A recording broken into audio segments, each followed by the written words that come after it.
people in there, and then we all to come in one at a time to get our piece of paper off the roll. The meeting will come to order. Please take your seats.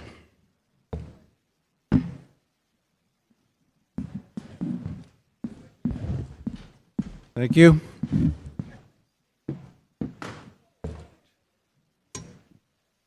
I find that the warrant for this special town meeting has been properly executed and served. Return of service made by a constable of the town of Littleton. We are in session. I'd like to open the meeting, as is our custom, with the Pledge of Allegiance to the flag. I'd like to call forward Chief Matt Pennard to lead us in the pledge.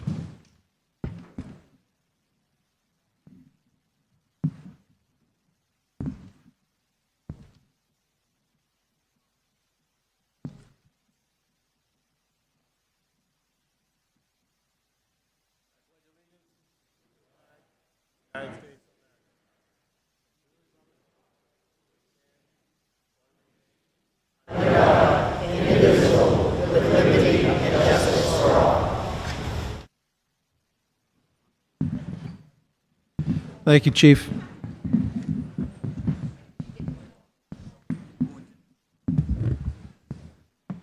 All right, before we get down to business, at this time, I'm going to recognize the Chairman of the Board of Selectmen, Paul Glavy, for a presentation.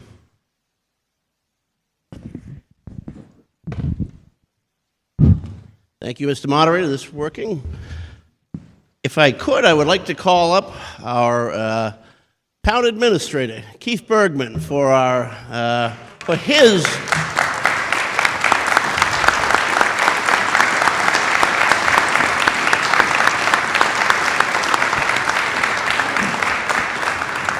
for his last town meeting here in Littleton. We're feeding him in a different setting later on this week, but it just wouldn't be right if we didn't give the townspeople a chance to show Keith how you all feel and how much we appreciate the work he's given the town of Littleton over, work and service and expertise he's given the town of Littleton over the past 11 years. And so the Board of Selectmen, mindful that time marches on, is presenting Keith with his plaque and with a clock on it, set correctly, I should note. All right, and if you'll indulge me, I'll read our message to Keith. Keith A. Bergman, Town Administrator, congratulations on your well-deserved retirement after 40 years in municipal government.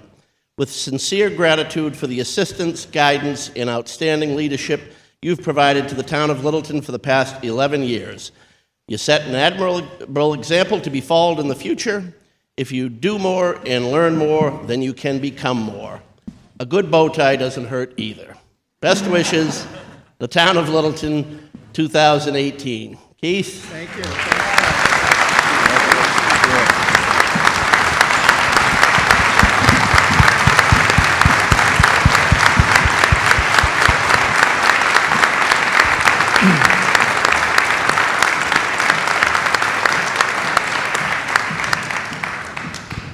Well, thank you very much, Mr. Chairman. Thank you, members of the Littleton community.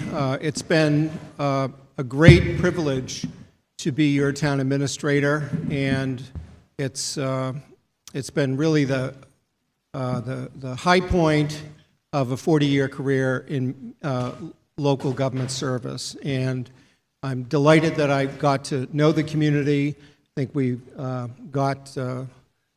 made a lot of progress. I hope you think we made a lot of progress during the time that we shared together. And Littleton is a very special place in my heart. I've always felt at home here. We have a great staff. You've got great people working for you in the town staff. Really enlightened leaders on our elected and appointed boards, and you're just very, very well served. And we are all well served by how much you participate in the democratic process here at town meeting. So thank you all very much. Thank you. Thank you.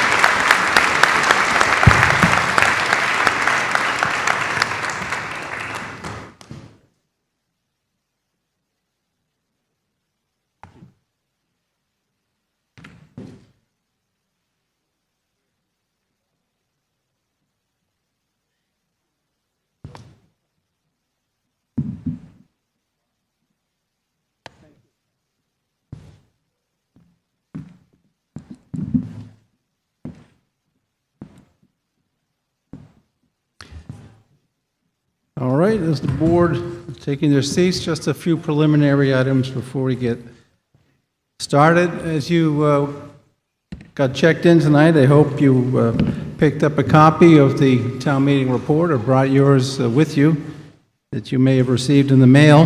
This contains all the vital information, articles, motion, and board recommendations that you'll need to consider tonight. And also, at the front table, there was a pink update sheet, and the general gist of that is that Articles 1 and 6 are not going to be presented tonight. Essentially, they're being withdrawn, so there'll be no action taken on either Article 1 or Article 6. And there's a change in the recommendation regarding Article 10, the smart sewer design borrowing. Since the printing of the booklet and this evening, the Finance Committee has taken a vote to support Article 10.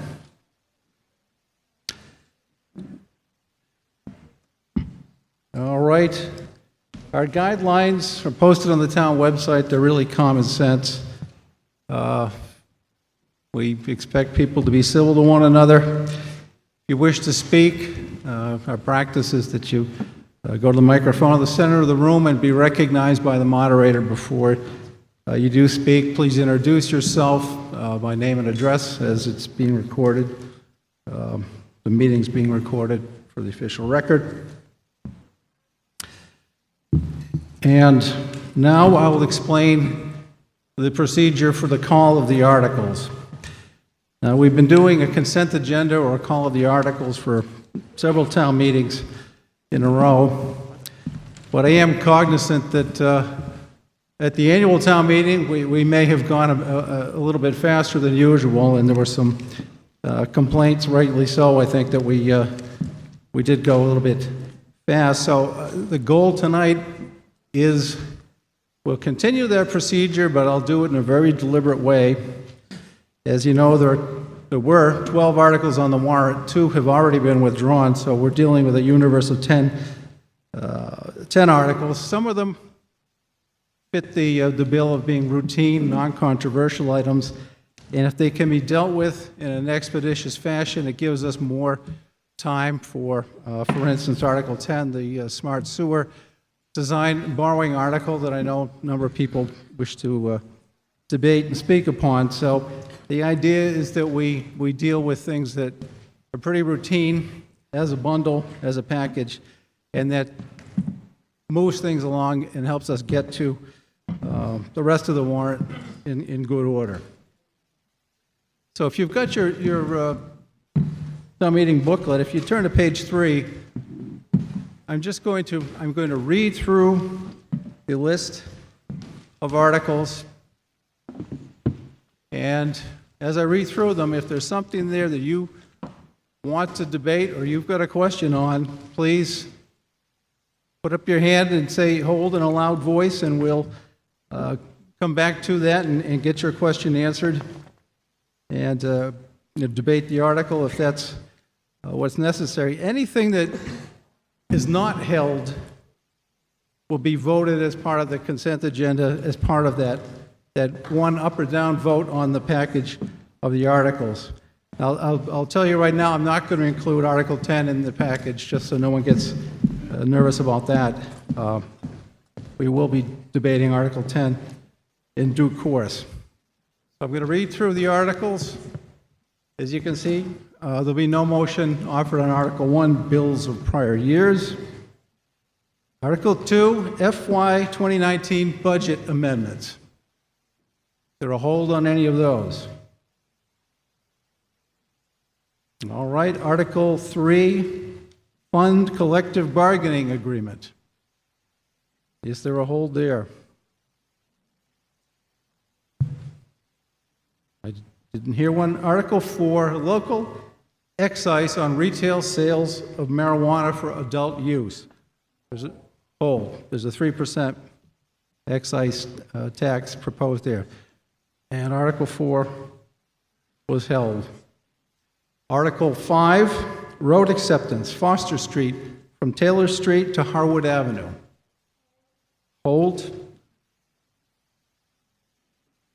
Okay, there'll be no motion offered for Article 6. That will be passed over this evening, and no affirmative action will be taken. Article 7, transfer 74 Whitcomb Avenue property from Highway to Water Department. I didn't hear a hold there. Article 8, supplemental FY 2019 capital items from available funds. Item A, traffic signalization. All right, he didn't even let me read it. Okay, I'm going to read A, B, and C. Do you wish to hold the whole thing? Just part A? Let me read A, B, C, and then everybody that wants to hold something can or can withhold their hold. All right, item A, traffic signalization at Littleton High School / King Street intersection. And the amount of the appropriation is $201,804. Is there a hold for that? All right. Item B, master plan implementation, form-based zoning, $42,000. No hold there. Item C, fire department ladder truck, $810,253.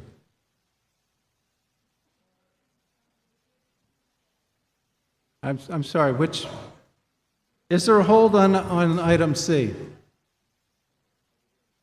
Yes, okay, yes, sir? All right, there's a hold on C. I didn't hear a hold on A or B. Is that the case? Okay.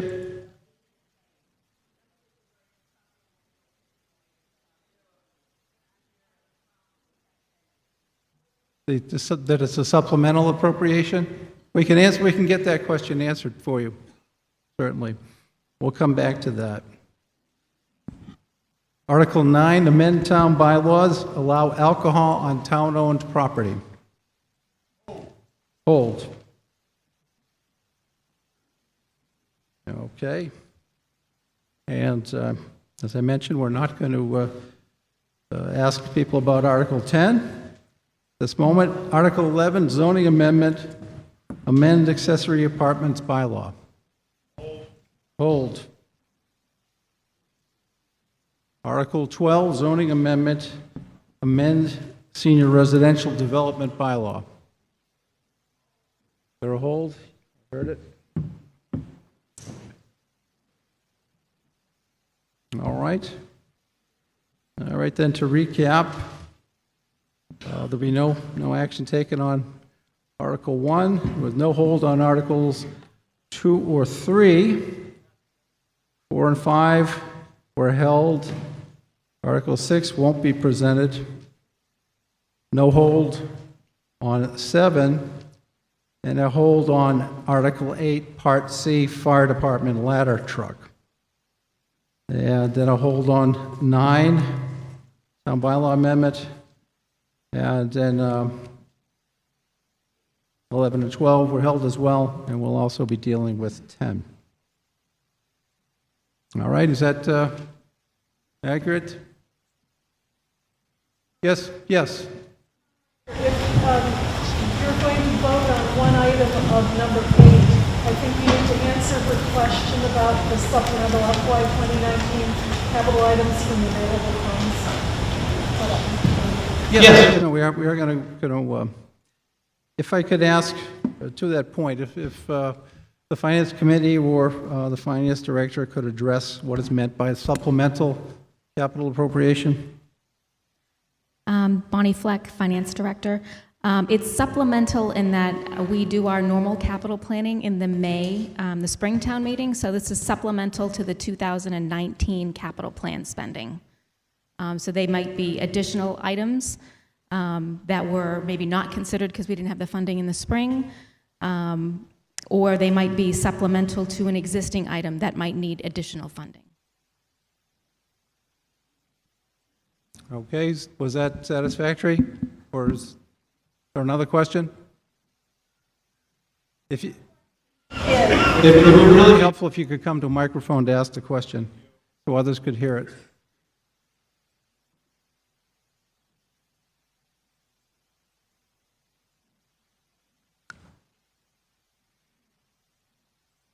Mildred Curtin, 3 Gray Farm Road. My question is, if this is available funds, why do we have to vote to borrow that section there, or borrow the following sums of money to be expended? So if it's available, why do we have to borrow? Okay, thank you. Finance Director. Sorry, Bonnie Fleck again. The intent is not to borrow. I believe that this is just the legal framework that the question needs to be posed in. There will be no borrowing issued for these items. They will be paid from available revenues.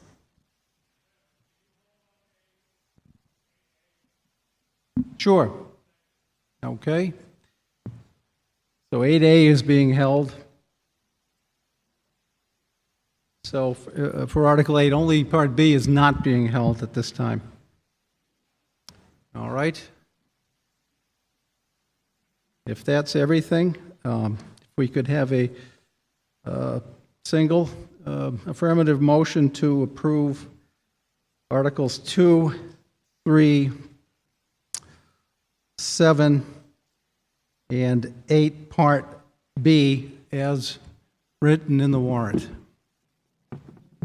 So moved. Seconded. All right, all those in favor of those motions as printed in the warrant, please signify by saying aye. Aye. And those opposed? Okay. The motion passes. I declare it a vote. Passes by unanimous margin. All right. So we'll go to the beginning of the warrant and we'll work our way through.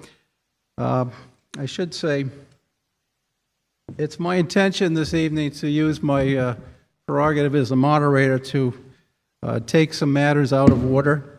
It's my intention to take up the zoning amendments, Articles 11 and 12, immediately preceding Article 10, the sewer design borrowing, so that in essence that will become the final article that's considered this evening. So my hope is we can deal with the business at hand before the sewer article and then have nothing in front of us but that to deal with for the rest of the evening.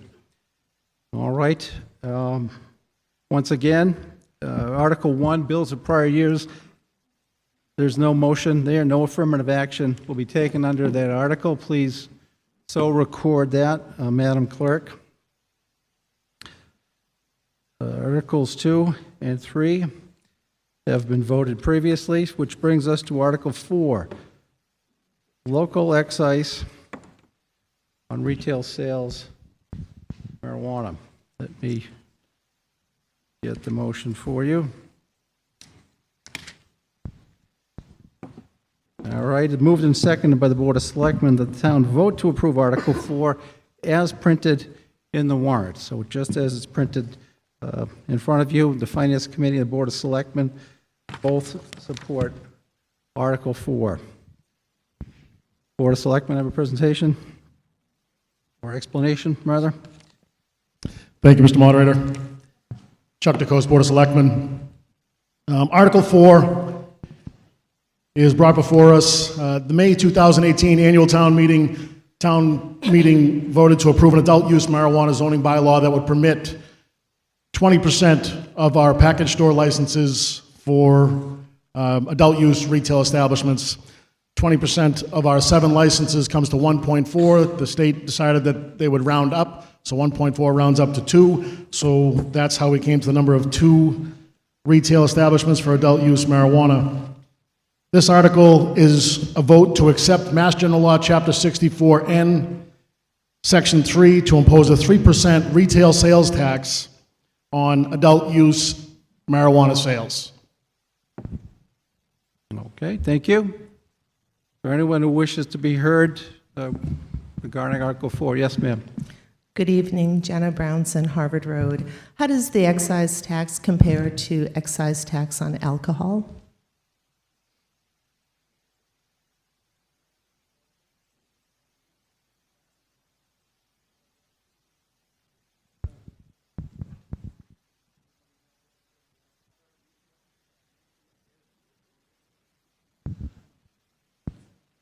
Good question. Thank you.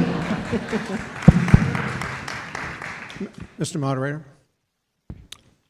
Yes. Keith Bergman, Town Administrator, through you to the previous speaker. There is no local option tax on alcohol in Why? Massachusetts because the legislature has not deigned to pass one. They have deigned to pass a local option tax on marijuana retail sales. And so we have the opportunity to tax at a 3% level and keep those funds for the town for marijuana sales. We do not have that ability under the law for liquor sales. If there's a tax on that, it's, I don't know, is that a meals tax? I don't know. Anyone pay liquor taxes here? That money goes to the state, it does not go to the town. All right, then. Mr. Moderator, Go ahead. if I may, just as a rooms tax or a meals tax can be collected by the municipality, this would act in the same manner. And it's based upon Mass General Law, Chapter 64 and Section 3. So they're allowing us to do it. So if they're going to allow us to do it, doesn't mean we're necessarily going to have a retail establishment set up shop in Littleton. But if they do, we want to make sure that we're allowing them to pay to play.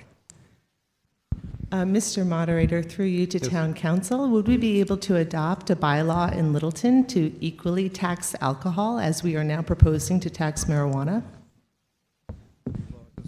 Town Council?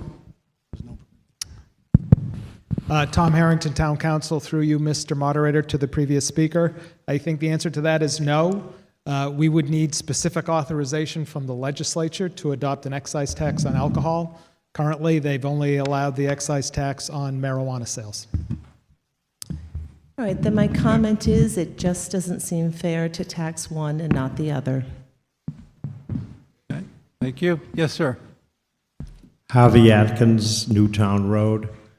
My question is there any way of comparing the cost of like police services and things of that nature, the cost of having these shops in town?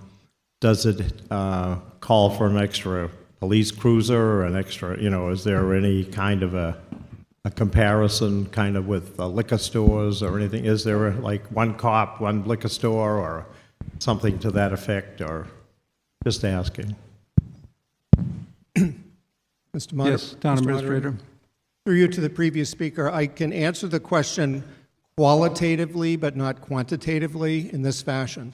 In addition to the 3% surcharge that we are allowed to assess on retail sales of marijuana, we are also allowed to enter into a host community agreement with a marijuana entity, in which case we are limited to the amount of money that we can get from that entity to the services that we actually provide. So in the case, so if there is police services or there are other costs that the town incurs because of that operation, we are allowed to collect that amount of money through a host community agreement from that marijuana entity. This allows us to get 3% of the sales, period, on top of that and keep it and not have it linked to the level of services. That's in the host community agreement. This is a revenue that can go for whatever purpose the town wishes to spend it on. Thank you. Thank you. Yes, sir. Jared Opiory, New Estate Road. Just a quickie, 3%, that's the max the state allows us to take or levy? Maximum. Yes, it is. Okay, there's no one at the microphone. Is there anyone else who wishes to be heard with respect to Article 4? If not, we'll proceed to a vote. All those in favor of the motion as written for Article 4, please signify by saying aye. Aye. Those opposed? No. Okay, the ayes have it. The motion passes by the necessary majority. Thank you very much. Now move to Article 5, the road acceptance article. And it's been moved and seconded by the Board of Selectmen that the town vote to approve Article 5 as printed in the warrant. Okay, Selectman Knox.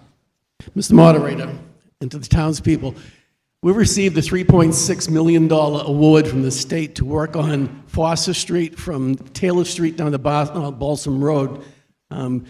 We really wanted to have work continued all the way to Harwood, but this is what the grant came back from the state saying we're willing to spend this much money on this part of the road. During this, there is no land takings or anything else. It was researched through our town highway department and other departments, looking up all the deeds to make sure that the road is in the right place.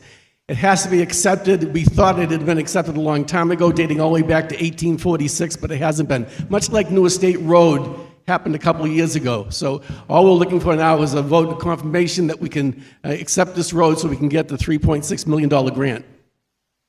Okay, thank you. Yes, ma'am? Charlotte Russell, 73 Foster Street. I asked at the hearing about this what the plans were for the section of Foster Street from Harwood Avenue and to Hadwan Road, and was told that that was hopefully in a future plan. So I'd like to know about that, because it really doesn't make much sense to upgrade the upper portion of Foster Street if you're not upgrading the connecting tissue of it. So I'd like to know what's happening in the future, what's planned for that area from Harwood Avenue to Hadwan Road on Foster Street. And I'd also like to know what the grant from the state includes. Is the plan to have a sidewalk there and a bike path, or what's included in that? All right, thank you. Mr. Moderator, I'd like to yield to our DPW Director, Mr. Chris Stoddard, who's coming down.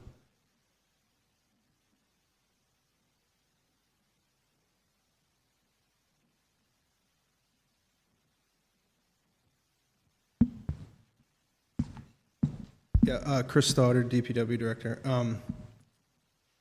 I think I can answer both questions if I can remember both of them. The second one, the grant is for all the construction between Taylor and Balsam. They're going to pay for all the construction oversight, all the actual construction. We pay for design. It's going to include the road to be completely brought up to complete streets. So bike lanes, sidewalks, pedestrian accommodations, and everything that would go into that. The first question was, what's the plan for the rest of Foster Street? It is on our list. We are attempting, we know we need to connect the dot. Obviously, it's very expensive. We attempted to get the state to pay down to Harwood. They said no because of the return on investment was too great.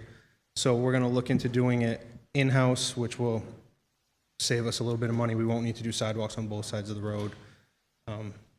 So that's the plan as of right now. Okay, thank you. Yes, sir. A couple of quick questions, and this is comments regarding to the work they did on New Estate a couple of years ago, and it was a beautiful job. I really commend the Highway Department, or DPW. But one thing I want to be sure that they address is the utilities that are currently buried underneath. We were fortunate in that National Grid put a brand-new gas main. With the water department, I think there was 1,100 feet of aging pipe that started to break up under the loads of construction that had to be replaced at the last minute. And I believe the selectmen had to come up with a couple of $100,000 to repair that. So can you have a little better coordination with the water department, anybody else who's got anything buried under there, to be sure that you don't run into problems shortly after the reconstruction? Thank you. Yes, sir. Yeah, so the state will pay up to 50% of all utility replacements. So if the water main, the power lines, everything has to be replaced, they'll cover 50% of the cost in the project. So. Okay, thank you. Is there anyone else who wishes to be heard regarding Article 5? If not, we'll proceed to a vote on the motion as written, remembering that it requires a 2/3 vote. All those in favor of the motion as read under Article 5, please signify by saying aye. Aye. Those opposed? Okay, article passes unanimously. I so declare. Thank you very much. We will now move forward in the warrant. You will remember that Article 6 is not being presented, so Madam Clerk, please record that there was no affirmative action taken on Article 6. Article 7 was voted as part of the consent agenda.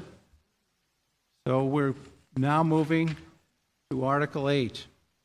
You will recall that Article 8 has three parts, and by not holding on Part B was in fact voted. But we had a hold placed on Part A, the traffic signalization project at King Street and Littleton High School, and Part C, Fire Department Ladder 2 replacement. So we'll treat them separately for purposes of discussion. Is there, I'm sorry, I'll recognize the Board of Selectmen to explain Part A, the traffic signalization project. Okay, thank you, Mr. Moderator. Paul Glavy, Board of Selectmen. At some point in this discussion, I'll invite my colleague, the school committee chair, Mike Fontanella, to jump in if I'm not addressing this properly. But straightforward, you're probably all familiar with it, but the entrance to the high school on King Street, of course, sits right along Route 110, and while it's not completely unusual to have a school entrance on a state highway, they have it at the Neshoba Valley Technical School. Where they do, they generally have traffic calming measures. We've had a traffic warden there trying to physically direct traffic, and that's not been a solution. We fear that there's a potential safety risk here, and on that basis, the town, with support from our legislators, has been working very closely with the Mass Department of Transportation to try to achieve the standards necessary for them to grant a signal at that location. And what is proposed is and we're happy to report that the state has authorized that they are going to undertake a 25% design of the intersection signalization, which is required to pursue the permits necessary. Basically, what will happen is when there are vehicles entering or exiting the school, eastbound traffic on King Street, Route 110, will have a signal to turn left into the school, and similarly, westbound traffic leaving the school will have a signal as well. And the rest of the time, it would just be dormant. So I don't know, Mike, if you have anything else to turn over to. Mike Fontanella, Chairman of the School Committee. We'd just like to say that we've been working this issue for over 5 years. This has been a focus of safety for the school committee, and a significant number of parents have reached out to us over those years asking us to address this situation. It's been an arduous process because it is a state highway, and the Mass DOT are the ones who make the ultimate determination about whether or not they will allow signalization on that road. We don't. We really had to press to get them to come and look at it again and again, and they finally found an authorization, a way they look at it that does allow us to do it. This is a safety issue for our students, young drivers trying to take a left out. During the beginning of the school day and the end of the school day, we do take care of them. We've had physical presence there, and we still do, but it is a resource that is required in order to make that happen. It's not a safe job, but we've made it work for many years like this. The problem is more along the lines of other times when there is significant amounts of traffic going in or out of there. That's a busy campus. There are multiple uses. There are sporting events during the weekdays and weekends. There are Indian Hill music events that have a lot of traffic going up in that driveway and then coming back out. There is ballet season in the spring. Again, many, many Saturdays and Sundays with a lot of traffic in there. This signalization will allow safe entrance and egress on the times that we don't have a manual presence there to take care of it. This is something we really feel we need. We've been working really hard, and we would ask you guys please to support that. Thank you. Thank you. Is there anyone who wishes to speak to Article 8, Item A? Yes, ma'am. Gabrielle Eidenwiles, Harvard Road. I completely agree that this is a student issue. However, as traffic reroutes itself between 2 and 2A, it's very easy to envision it going through Taylor Road and then Harvard Road and then down Bruce Street. Is there any recourse for residents to, I don't know, put in a truck exclusion or something? Like, what is a mechanism? Is there a mechanism that we can, if this causes issues for traffic in the surrounding neighborhoods, that we can address that?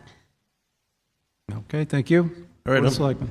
Well, in the case of Taylor Road, there already is a truck exclusion, I believe, and If it's on Harvard, no one's paying attention. yeah, but we had this conversation at the hearing with some of the concerned residents, specifically to New Estate Road, who were there because it's easy to conceive that happening.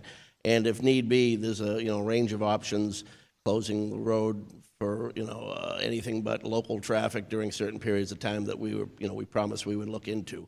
But we're at the stage now where we're authorizing money for the construction in anticipation of the state doing the same with their design work, and hoping to have permits in place in the spring. So we've got some time to work out those issues and address them. But there are means that we can prevent the traffic from spilling out into other roads.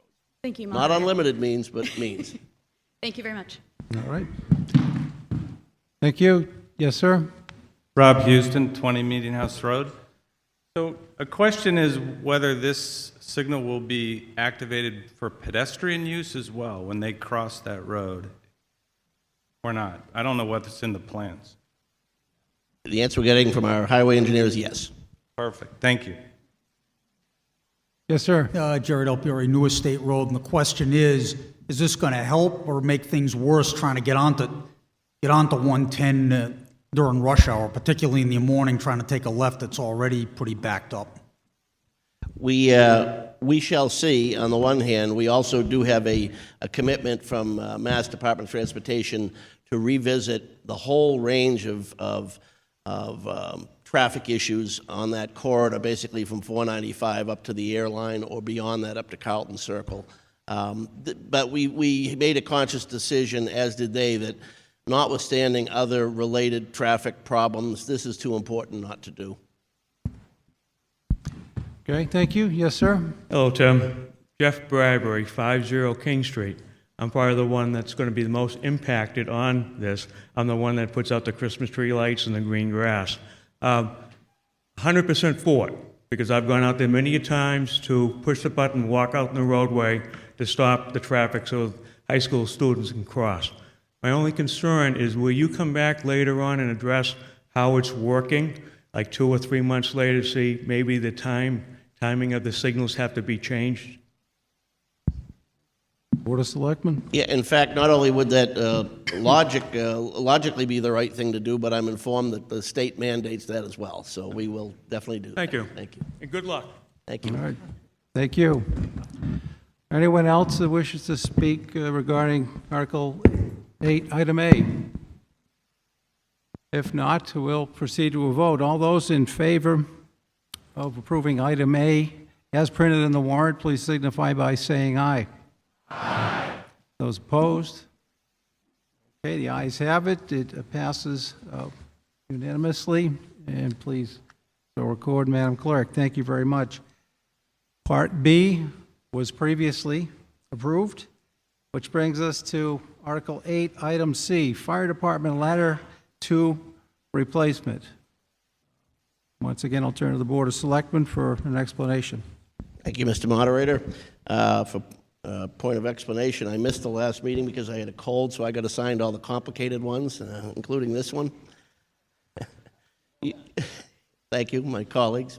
You may recall last year appropriating $200,000, actually, yeah, it was in May of this year, excuse me, toward replacement of our ladder truck The reason we were looking for that amount at that time is we were also pursuing grant monies that would go toward the purchase of the replacement of our 30-year-old 1988 Seagrave ladder truck, the flagship of the fleet, but she's getting a little worn.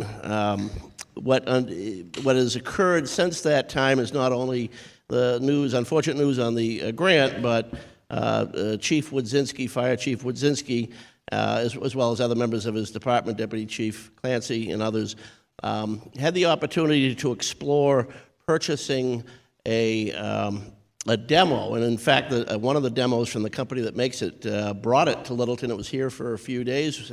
Myself and others had a chance to explore it, go up in its lift and all the rest of it.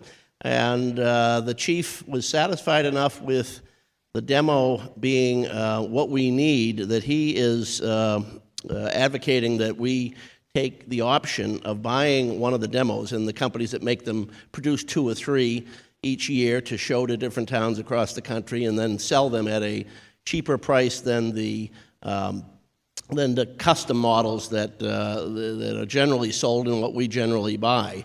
At this point, the request here, and we have the funds to do it, is to add to the $200,000 appropriation $810,253. I say when we have the funds in our capital plan, to make a total amount of $1,010,253 to purchase the replacement for the ladder truck. There were differing opinions on our board, so we were not able to come up with a majority in support of it, but I speak on behalf of the 2 that said that we thought that this was a good deal for the town, or not only that, but the best deal for the town. And I'll ask Chief Wodzinski to be handy in case specific questions come up about the truck. Thank you.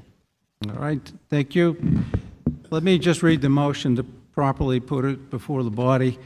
Moved and seconded by the Board of Selectmen that the town vote to transfer the sum of $133,944 from the fuel facility capital account authorized by both the 11/12/14 and 11/2/15 special town meetings. Transfer the sum of $676,309 from overlay surplus for a total of $810,253 for Article 8, Item C, as printed in the warrant. Okay. Does anyone wish to be heard? Yes. Hi, please. Christine Nordhaus, Star Hill. In the 30 years of the lifetime of the last ladder truck, how many times have we used that ladder truck in the town of Littleton? I'm going to ask Chief I'm curious. Wodzinski. Okay, I know, it's a good question, and we had asked that as well.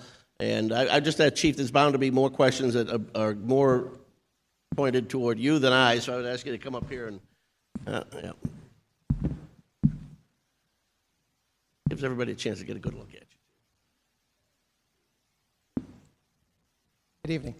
The ladder truck is used, it responds to fire alarms, serious crashes, multiple times through the year. When it's actually used at fires, it's probably between 1 and 2 dozen times a year for 1 and 2 investigations. dozen times a year? That's correct. And how many buildings do we have over 4 stories tall in Littleton?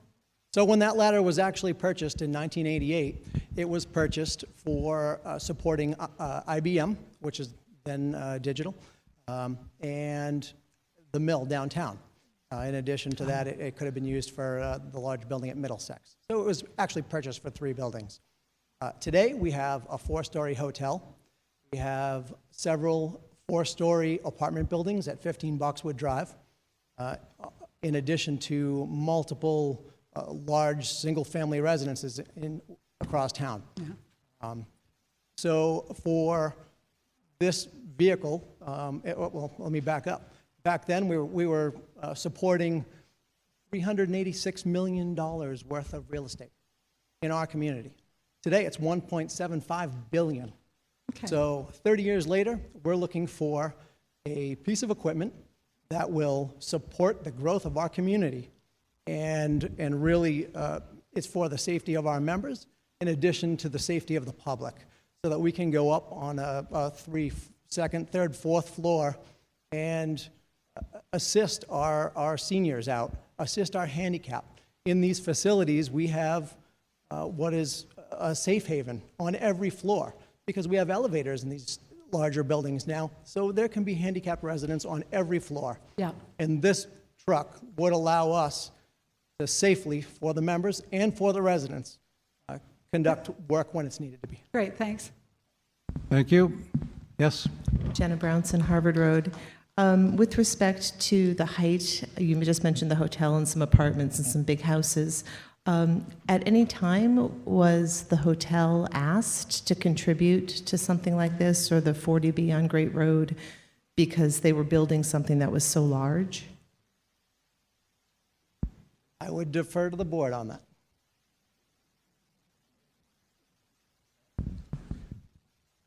Yeah, you may recall, specific to the hotel, that that greater development that it's a part of was subject to a host community agreement with the town, which was at that time negotiated by the planning board, and I'm sure that was long enough ago that there was no, it wasn't on their radar screen. If anybody there wants to cite it, to speak to that time period, they would know more than I, but we really were not in a position to approach them again with the foreknowledge that they had already participated in a series of gifts to the town. Okay, fair enough.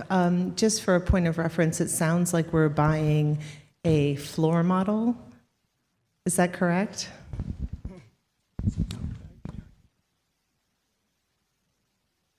So this model, the manufacturers build a few of these a year. It's pre-engineered. It has several items on the truck. And as we were investigating this for an additional grant that had become available, unfortunately, the price of the truck was too much. But the demonstrator model that we found met the criteria in 3/4 of what we were looking for. It had the engine, the pump, it had the water tank that we were looking for. So it met the needs. The only thing that was different was the compartmentation on the vehicle, and that's for storing our tools. We can make that work in whatever the compartmentation is, but for the most part, the vehicle itself meets our needs. And finally, if you were to buy one, not a demo, what would the cost of one be? Right now, or going forward, say in the spring, it would be between 1.3 and 1.5 million. Thank you. Thank you. Yes, sir? Good evening, Derek Podgorny, Fox Lane. Thanks for the time. Could I get an explanation as to why the Board of Selectmen didn't initially support this and what changed their mind? Okay. I thought there was not agreement on this particular item. It was actually a case of different members coming from different places on it, so I think it's we weren't able to reach a consensus, but I would invite other members of the board to speak to that end. I just represented the position in favor of it. Mr. Moderator, through you to the previous speaker, I was one of the folks that did vote not to support this article from the Board of Selectmen, and there were a number of reasons. Some of the questions were asked this evening. One of the reasons was because I felt as though we could maybe earmark another $200,000 this year, limp by with the 88 Seagrave that we have, potentially rent another piece of equipment if we needed to, if the Seagrave got to the point where we couldn't use it, and apply for the grant again, because the grant is available for us to apply again, and see if we had any better luck this year. The town of Maynard went through a similar process where they didn't get the grant the first time they tried, and then subsequently they did receive the grant to fund the ladder truck. The other, to answer one of the previous speakers, relative to why we wouldn't go to one of these developers and ask them to purchase a ladder truck for us. Much of the engineering that is done in today's buildings is, buildings are built not to burn. Fire suppression is built into the materials that are used, the sprinkler systems, things like that. As far as the rescuing of folks from buildings, I can't speak to that. The other reason for my voting against it when I did was the existing ladder truck that we have is, you can correct me if I'm wrong on this, Chief, smaller than the truck that we would be getting, and the existing truck is not able to get down and reach every residence in the town.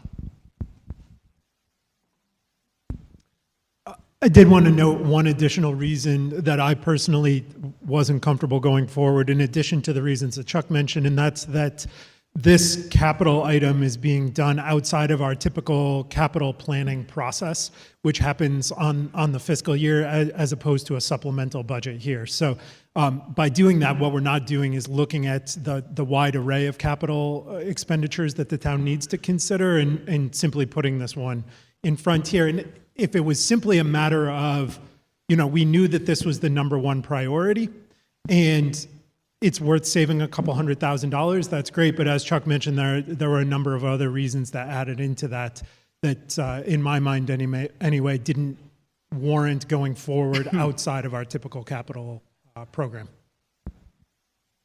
All right, thank you. So this is a split vote then? Yes. Split support, okay.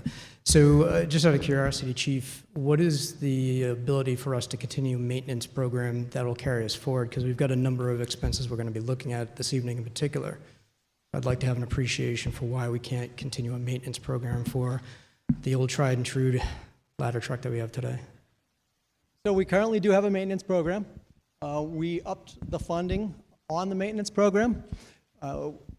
Over the last 3 years, we've spent just over $10,000 a year in repairs on this vehicle. We've currently been advised by our mechanic to hold off. It has a pretty significant oil leak. Our mechanic advised us to continue feeding it oil. He was a little bit nervous about getting into a full engine rebuild on this vehicle. The manufacturer will no longer support any services or parts for this vehicle. It's the last one in the country of this model. It's ready for the parade, got it. So we're in a difficult position.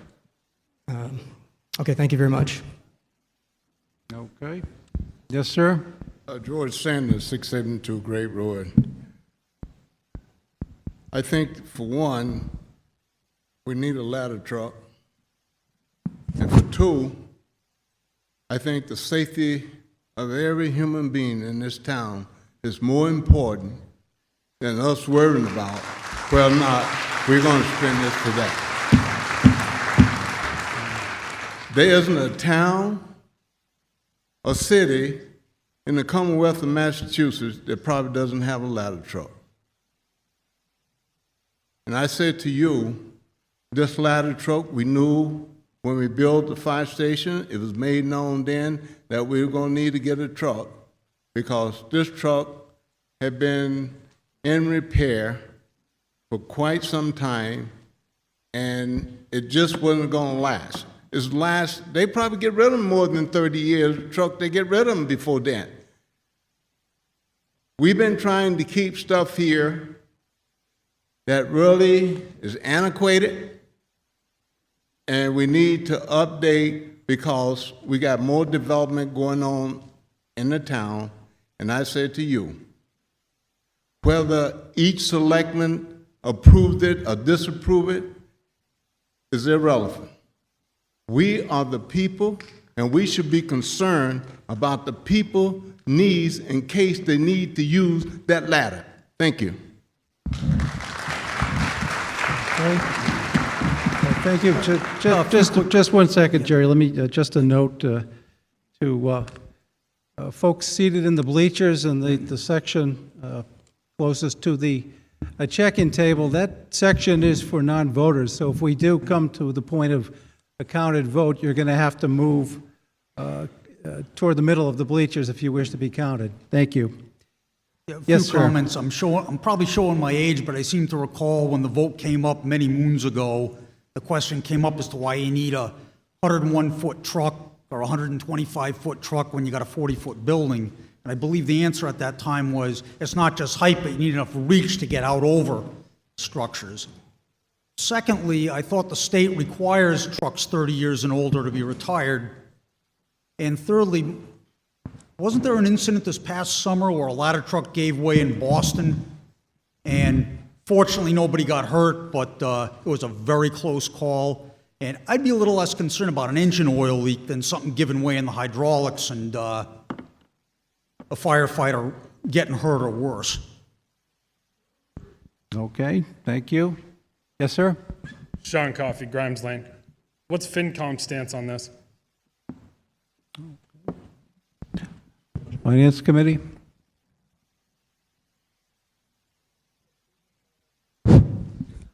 FinCom recommends approval of this article. The fire truck, or replacement for the ladder truck, has been on our capital plan for any number of years, and for budgetary reasons, it keeps getting pushed back and pushed back. We're now at the point where the old ladder truck is out of service more than it's in service because of repair needs.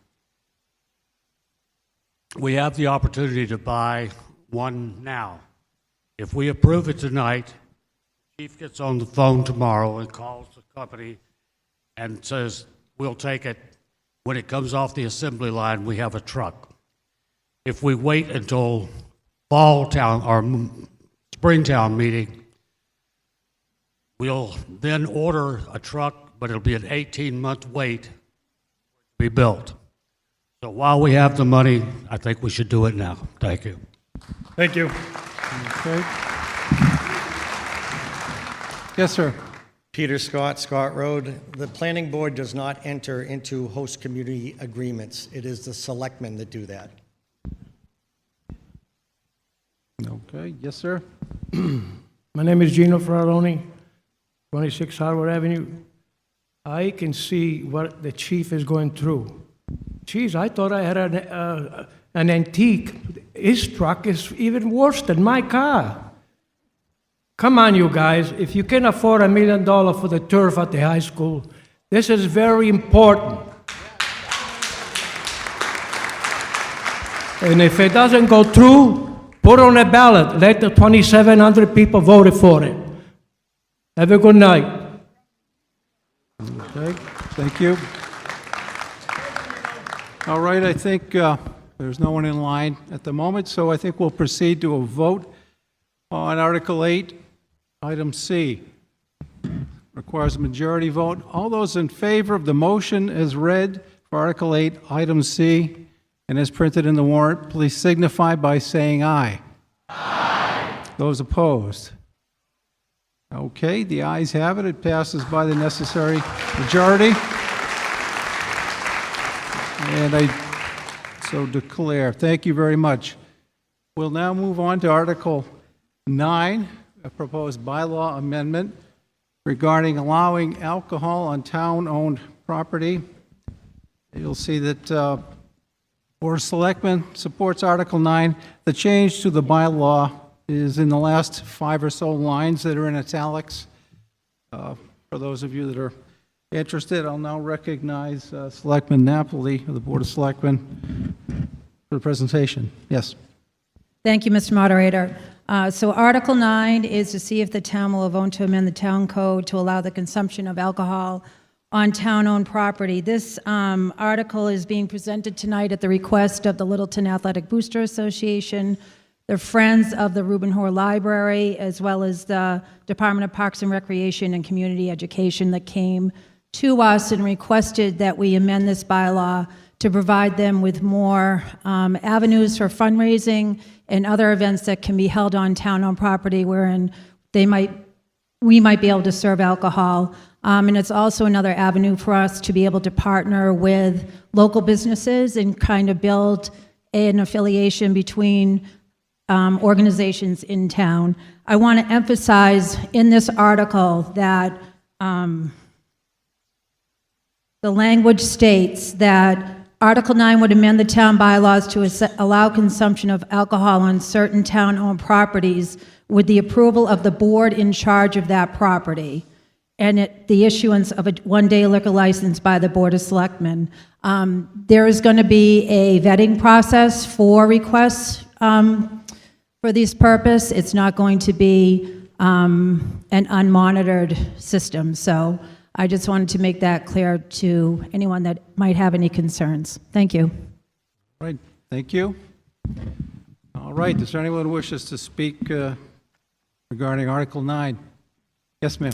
Hi, Jenna Brownson, Harvard Road again, and seems as though whenever marijuana comes up, I'm at the microphone, so I'm happy to be labeled the local pothead if that makes everyone's comfortable. But at this point, I'm wondering about why, if in fact the original bylaw on line 6, starting with the word Littleton, says that no person shall consume alcoholic beverage or consume marijuana, and yet the suggested amended bylaw does not include marijuana, which is something that we have decided as a state is legal. Any reason why it's not included if the original language prohibited 2 things and now the amended language only includes the one? Okay. Board of Selectmen.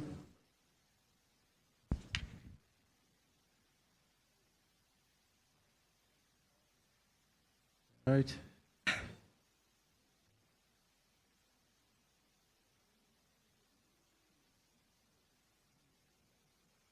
right, we'll have an answer momentarily. Okay. Board of Selectmen. I guess I'm the pot guy. Okay.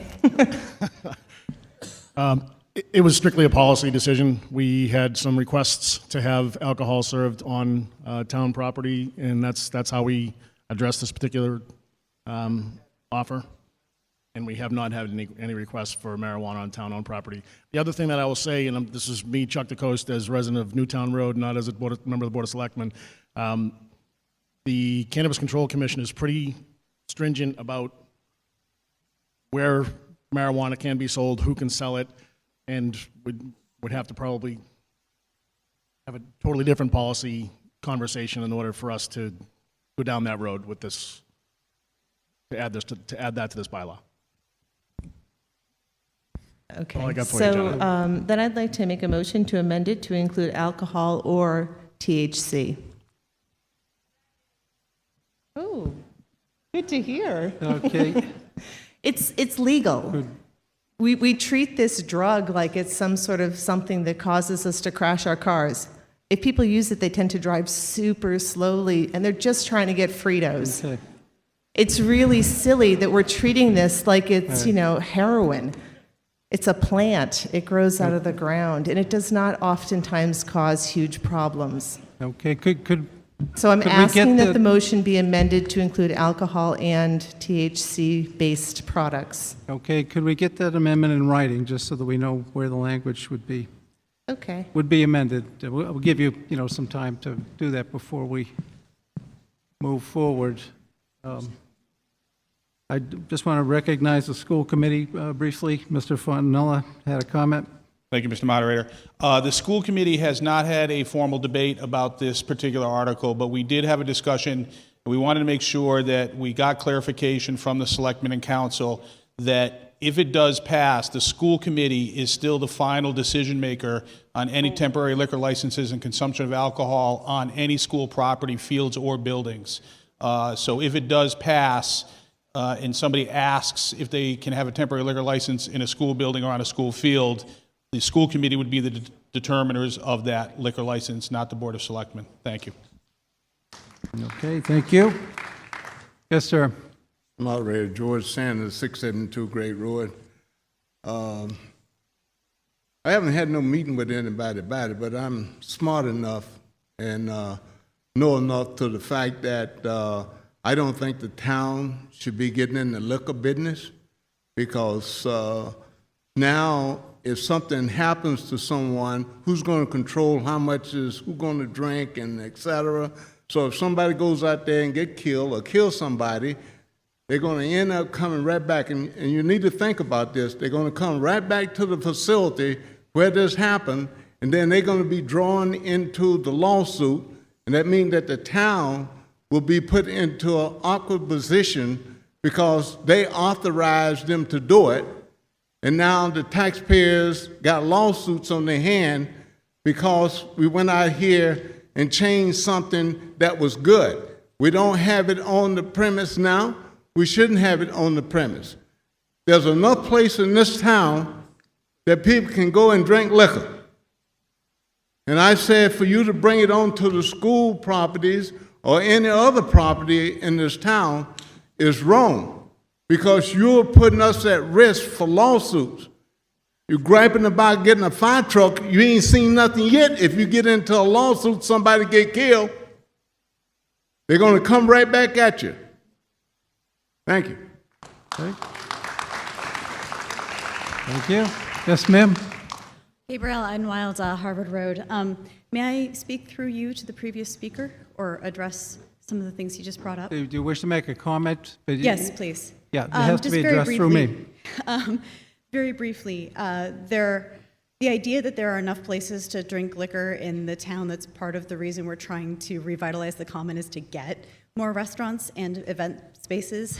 As the vice chairman of the Littleton Cultural Council, we have found in the process of trying to build community events and starting to plan those, it's been actually very hard to find venues that are available for the space that we need at the price that we need through a municipality. So being able to use town property, obviously not necessarily like the school library, but if we could use town property in order to hold our events, it gives us a great deal of flexibility within the events and community building that we want to achieve through the Littleton Cultural Council. Also, is my understanding that there are a number of laws in Massachusetts in place to prevent over-serving, up to and including certification of the people that you would have to bring into an event in order to serve alcohol. That's my understanding. I could be wrong. Thank you very much. Okay, thank you. Yes, ma'am. Cami Bean, Oak Road. My question sort of piggybacks on what Mr. Sanders was saying, and it's really what kind of liability does this put the town at? And would there be some further insurance costs that the town would have to cover in order to have these kinds of events? So would that ultimately offset the fundraising? And have we thought about that? Okay, thank you. Board of I Selectmen. can respond to that. So certainly the town does have its own liability and insurance policy coverage. I can speak for the Littleton Athletic Booster Association. We also have our own insurance coverage. So if we were to host an event, say for an example, a food truck festival on town-owned property, hypothetically, and we had a beer garden. I've actually been to events like that. It's very controlled. People running it are tip certified. There's no concern about or possibility of anybody being overserved at those events. But we carry our own insurance coverage. I can't speak to the other organizations that might be interested in hosting an event there, but there's certainly adequate insurance coverage and protection for an event like this.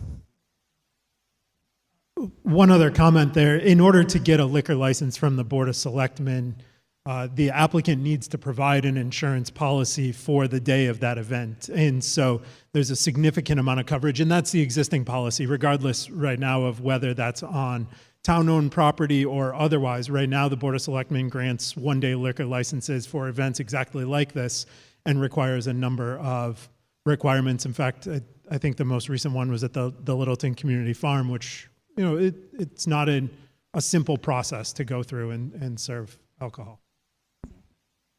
Okay, thank you. Yes, sir. Jared Elpiori again. I just wanted to address some previous comments regarding marijuana and THC, and town council can certainly correct me if my interpretations are wrong, but last time I checked, it's still illegal at the federal level, number one. And number two, last time I checked, I believe it's in the Constitution that says federal law supersedes state law. So if the state wants to flaunt the federal laws and declare something legal that the feds say isn't it true that the feds can just crack down anytime they want? That's the real difference between marijuana and alcohol, and that's why we would be well within our rights to regulate them differently. All right. Yes, sir. Hi, John Tully, Berry Bush Road. And just occurs to me, if, there's a lot of publicity lately about drug abuse, often concentrating on, heroin or overdoses and everything. But alcohol is the most abused drug in our society, and it's responsible for more problems and family discord and everything else than any other drug, all of the other drugs put together. And yet here we're talking about letting people use it on town property. My feeling is if there are people who can't be comfortable attending an event on town property without a drink in their hand, maybe they should stay away from it. And there are certainly enough incidents in the press about usually alcohol-fueled altercations, often at school sporting events and everything, that do we really need to get into this? That's all. Okay. Thank you. Yes, ma'am. Charlotte Russell, 73 Foster Street. I'm on the faculty of Indian Hill Music in Littleton and have some experience with that private organization's use of one-day liquor licenses for wine tasting, fundraising events, and for donor dinners and so forth. These liquor licenses are not a free-for-all. There are legal requirements along with the liquor license, including someone certified and bonded to serve liquor. I also like the fact in the provision that the owner of the property gets to decide whether this particular event that they're looking to have a liquor license for is something that can be controlled. I think it's a lot different having a beer truck at a football game versus the library hosting a wine tasting to raise some money. And I think we can do this in a sane way without causing more alcohol abuse. Okay. All right. Thank you. Yes, ma'am. Christine Nordhaus, Star Hill, proud owner of a one-day liquor license from the town of Littleton. The next weekend, I'm headed out to Shelburne, Massachusetts for an annual cider festival. It's a hard cider festival. It brings tens of millions of dollars into this small town every year.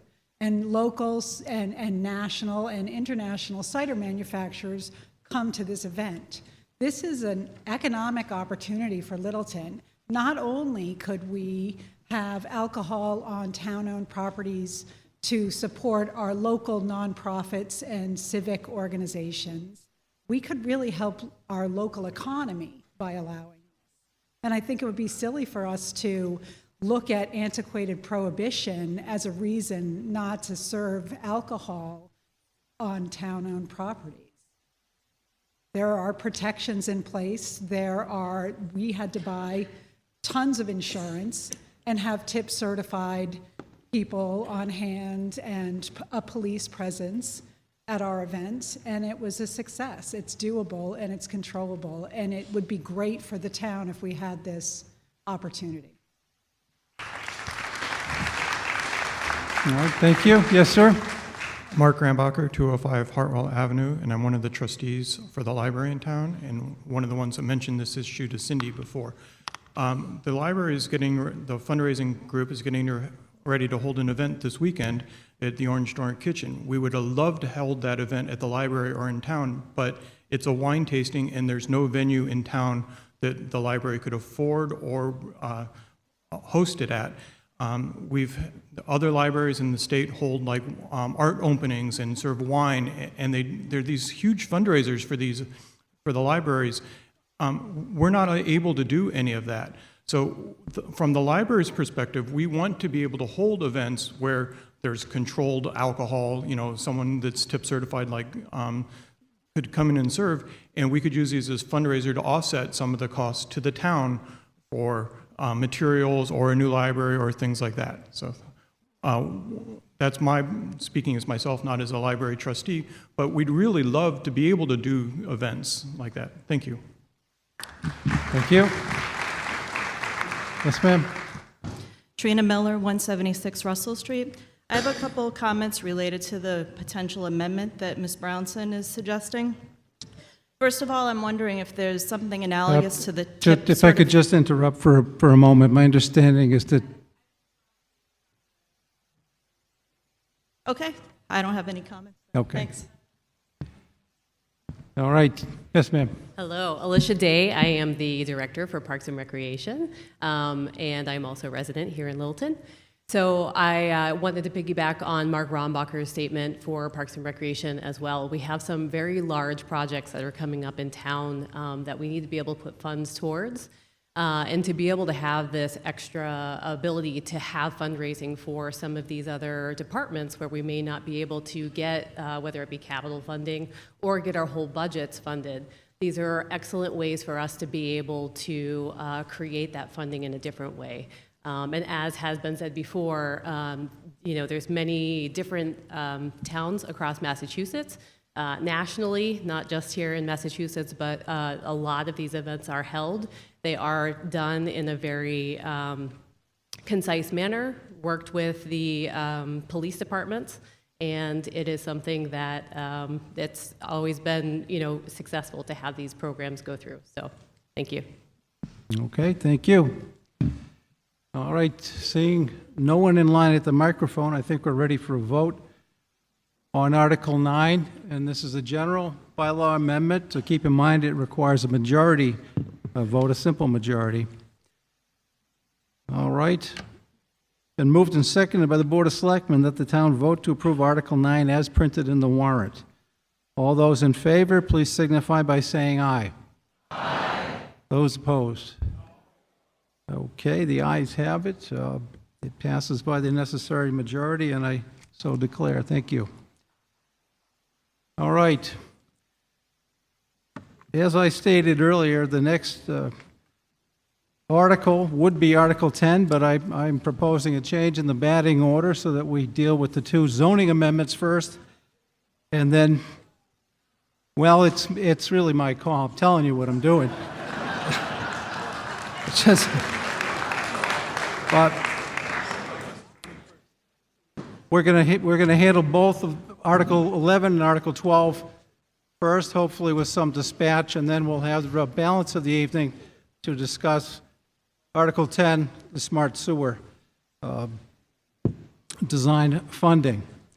So Article 11, the proposed zoning amendment to amend the accessory apartment bylaw. This requires a 2/3 vote, and you'll see that's been moved and seconded by the planning board that the town vote to approve Article 11 as printed in the warrant. I recognize Ed Mullen of the planning board. Good evening, Ed Mullen, 10 Grist Mill Road, Vice Chair of the Planning Board. I put the hold on this just to make a clerical correction. If you go to 17359, accessory apartments, Section E, Note 5, it says, a minimum of 2 parking spaces are provided for preliminary dwelling and 2 additional parking spaces are provided for accessory dependent dwelling. It needs to be changed to accessory apartment, not dependent dwelling unit. Okay, please remind us again where you are in this. Sure. 173-59. Okay.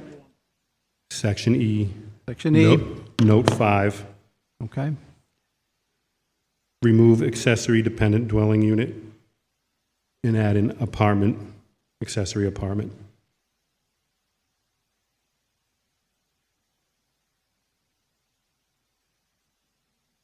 Okay. I'm done. And then I'm here to answer any questions if people have any.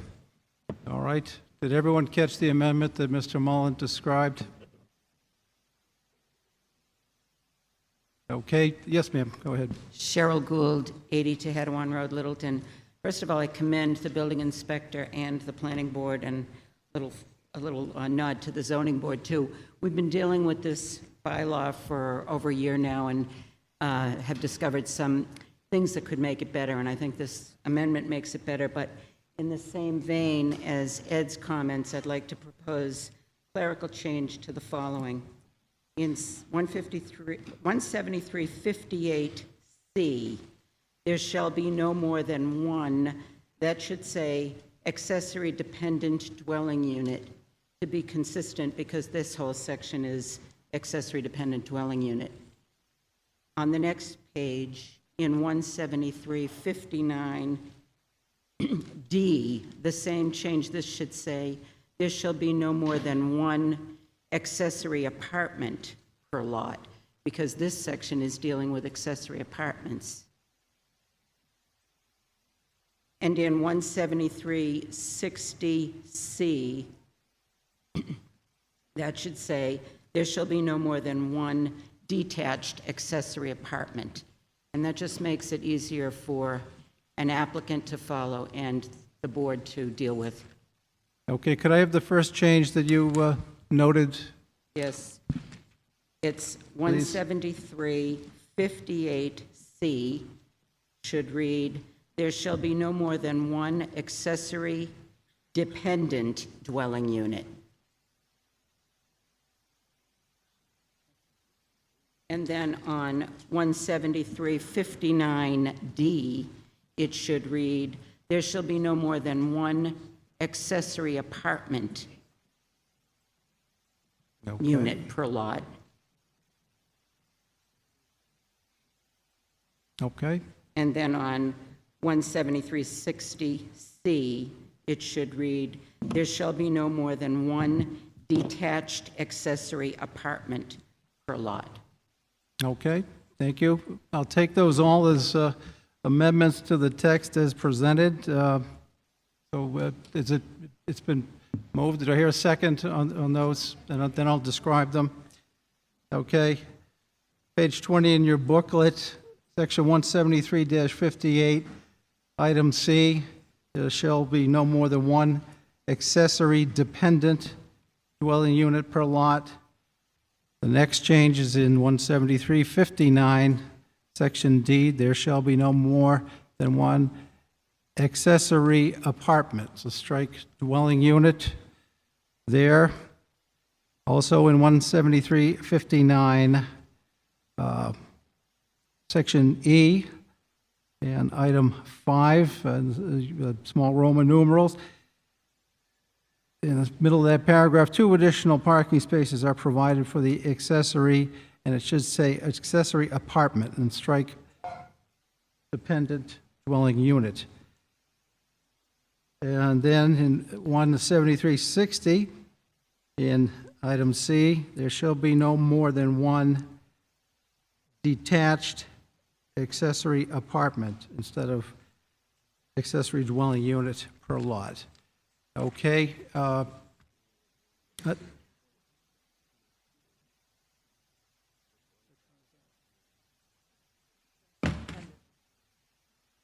Okay. Back on section 173-59, section E, item 5, the change should be accessory dependent apartment rather than accessory apartment. All right. I think it'll be cleaner if we accept those as friendly amendments at this point. All those in favor of the bylaws presented with those corrections, please signify by saying aye. Aye. Yeah, had a question on that. With all due respect to Ms. Gould, if you read it that way, it seems, sorry, Mark Staples, 4 Brook Lane, that it would allow one apartment of each type per location rather than one, because it's underneath Article 13, accessory dwellings. So all of these accessory apartments, accessory dependent dwelling units, and accessory detached dwelling units are all dwelling units. And the way that it was worded originally before the amendment, it says you'd have only one of either kind. This would allow you to have one of each. That's my interpretation. I'll turn it to Ms. Gould if she wants to respond. Yes. Ed Mullen, I'll respond to that first. First of all, the dependent dwelling is a special permit from the Zoning Board of Appeals, and so is the detached dwelling. Those are both special permits, and if they go for a by right accessory apartment, they have to meet the more stringent code of the building code. So if they have one and they want to get any of the others, it would be a special permit, at which point the building commissioner and or the ZBA would catch that and wouldn't allow it. Yes, ma'am. Mildred Curtin, Wright Farm Road. I'd like to have it clarified how many of these dwellings there are in town and how many apartments are we talking about? Does anyone know? Okay, we'll try to get an answer for you.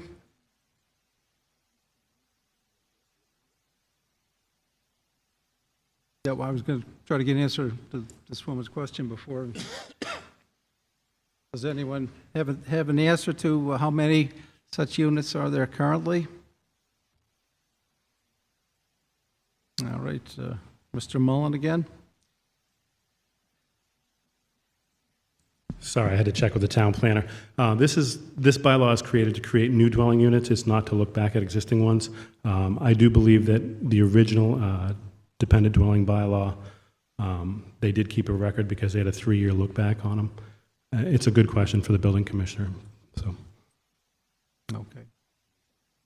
So this is Thank you. basically future apartments? Is that? And if it is that going to be an added real estate tax for these types of apartments? That Mr. Mullen? It is, like I said, it's going forward. It is for the future. It's so that people who are looking to generate additional income, they can go through the more stringent one, the accessory apartment.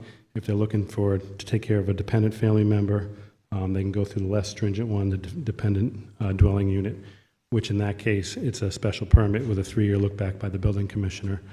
And then the detached, again, is a special permit, which you could either use for dependency and or for additional income. But as far as whether there's any improvement they do, the assessor will probably adjust your taxes accordingly. Okay, thank you. I think we've got an amendment that's kind of dangling out there. It was moved and seconded to accept those as friendly amendments to the bylaws proposed, the various corrections that I had stated. All those in favor of amending the bylaw to include those corrections, please signify by saying aye. Aye. Those opposed? Okay. Amendments pass. So the proposed amendments are now part of what is before the meeting to be adopted. Yes, sir. David Neergaard of 367 King Street. If an apartment is designed for occupancy by a single person, does it still need 2 parking spaces?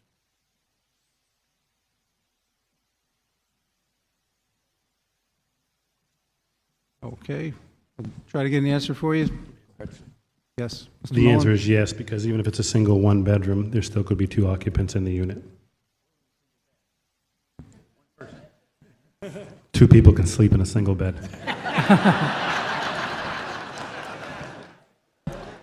Okay. Thank you for that clarification. Yes, sir. Mr. Moderator, are we now speaking to the original motion as amended? Yeah, it has been amended. Bob yes. Stetson from Goldsmith Street. I just want to say on behalf of myself and our appreciation that from the Council on Aging that we passed the original bylaw last May, and it has made a big difference. And this is just a clarification so that the planning board and the boards can make specific decisions. And I think it's a very wise one, and I think we should approve it. Thank you. Okay, thank you. All right, I think we're ready for a vote. Moved and seconded by the planning board that the town vote to approve Article 11 as printed in the warrant and as amended on the floor this evening. Please keep in mind it requires a 2/3 majority vote because it's a zoning bylaw. All those in favor, please signify by saying aye. Aye. And those opposed? Okay, it passes by the necessary 2/3. Motion carries, and I declare it a vote. Thank you very much.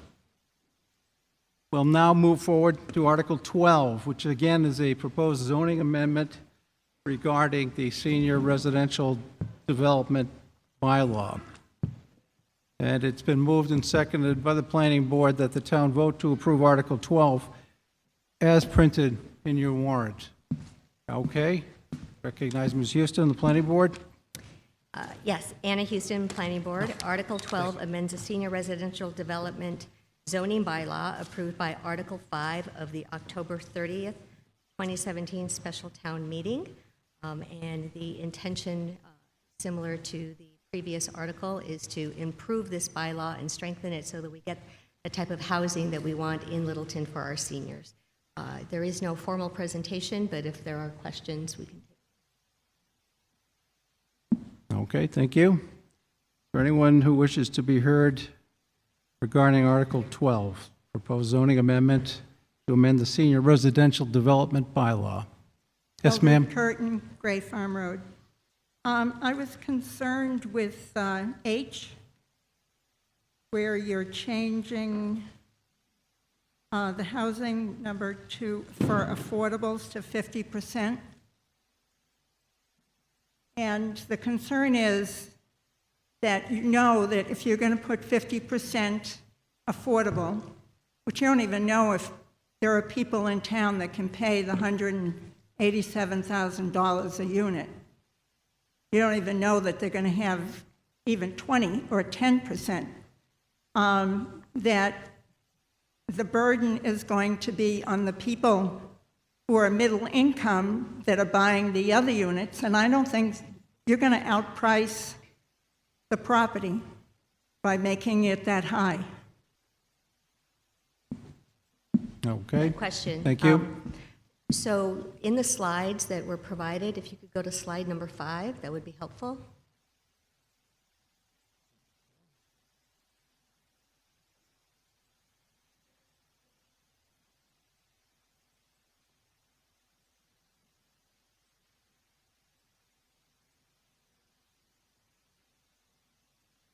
So I can start talking about this while the slide comes up, but essentially, item number H changes the current affordability from 10%, and we aren't getting very many developers who want to do 10% or more in terms of affordable units for our seniors.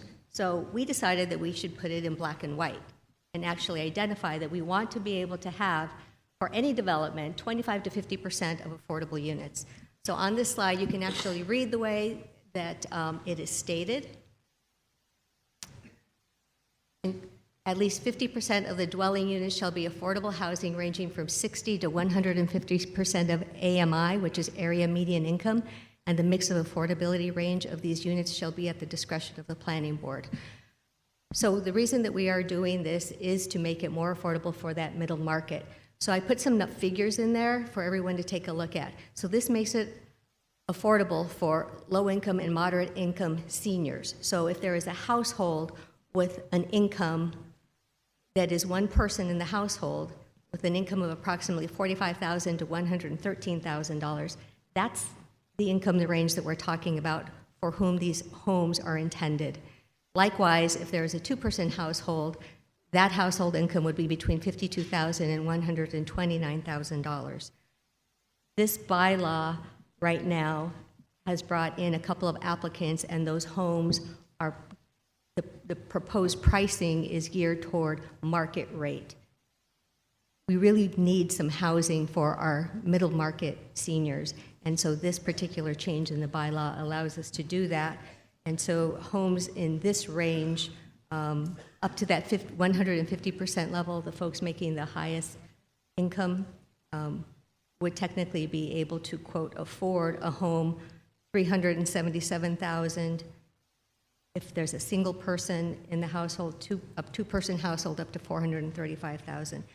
So again, our seniors have told us that they want something that they can afford, and being able to change this bylaw like this will allow us to do that.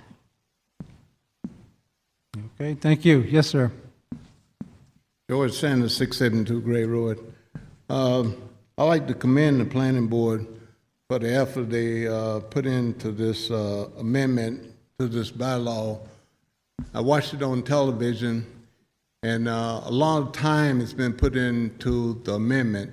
because they really, truly are trying to help the seniors in this town.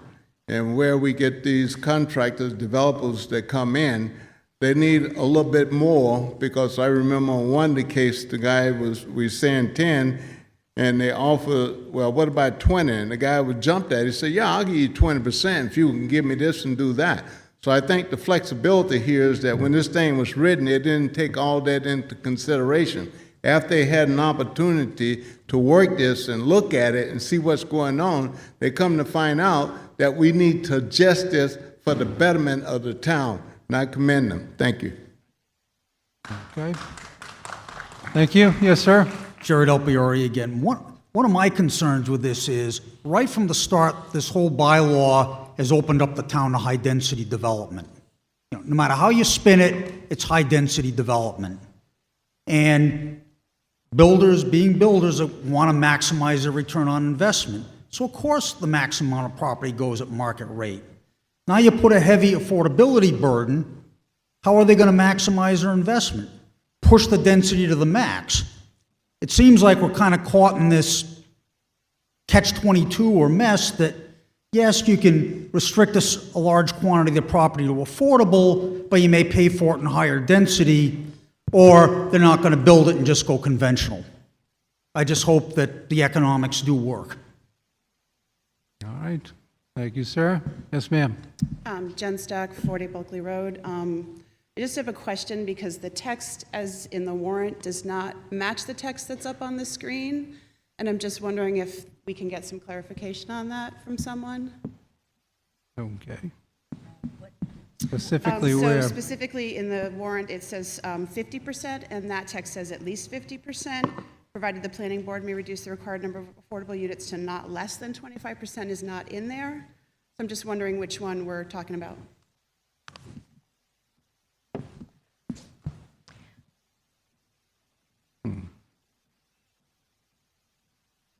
So I stand corrected. What is up there is not correct. What is in everybody's booklet is correct. Okay. Right.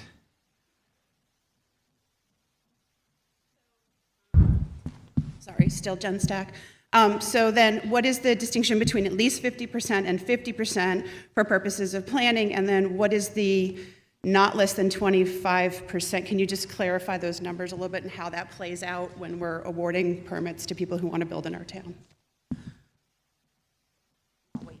Thanks, Anna. Sure. So what this basically says is 50% shall be affordable, provided that the planning board may reduce the required amount to not less than 25. So what we're saying is we really would ideally like it to be higher in that 50% range, but depending on the circumstances of the development, we could consider having something lower, but not less than 25%. So the ultimate outcome will be somewhere between 25 and 50%. Okay, just to be clear, the motion that's on the floor is the text that's in front of you in your booklet. It's not what's on the screen. Yes, ma'am.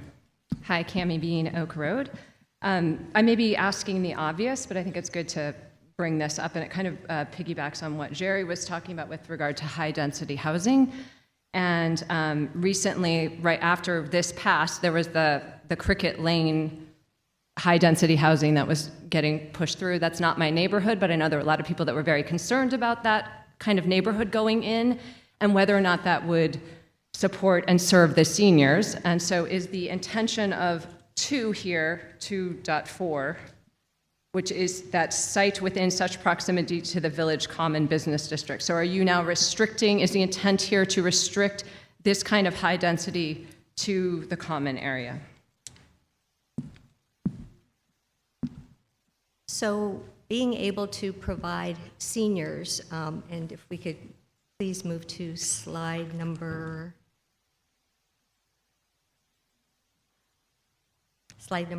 2.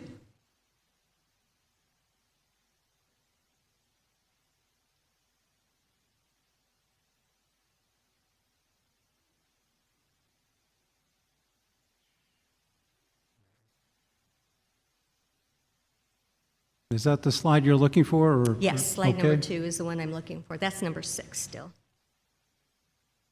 Okay, well, if we can get it, great. But essentially, as per Ms. Bean's question, the proposal is to site it within proximity, and the key word there being proximity to the Village Common Business District, the Point, or the MBTA station.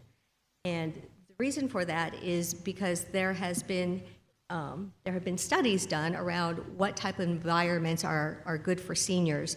And one of those happens to have been done here in Littleton.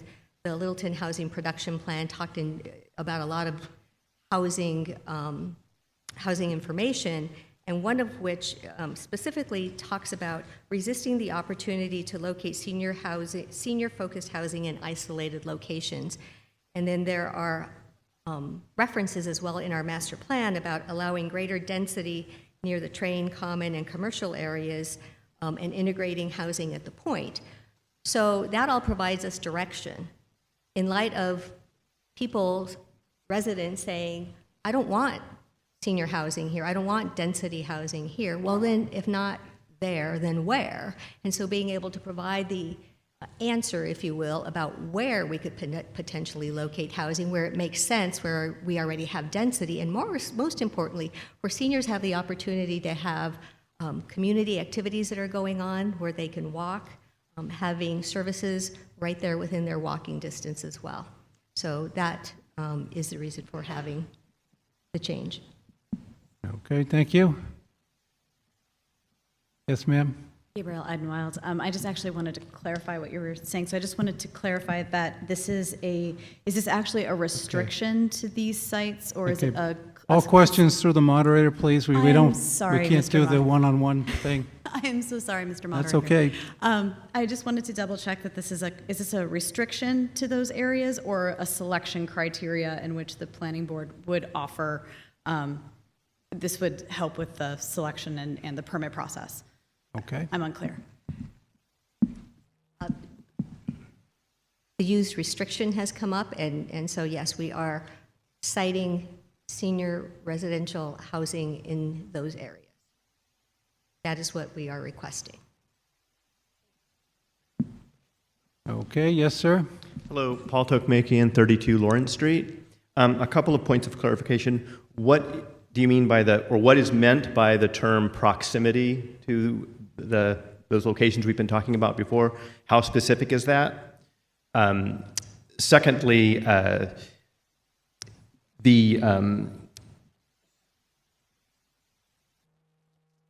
I'm sorry. I'll just let it go at that. Thank you. Okay, thank you. Amy Tarlow Lewis on Omega Way. And so on that slide, number 5, it has bold intentions. The word intentions feels very wishy-washy and gray to me. I can't really say I've been super happy with the planning board's implementation of some of this senior housing. So when we use the word intentions, it doesn't feel very black and white, that there's a lot of guidelines in place. Can we change that word to mandate?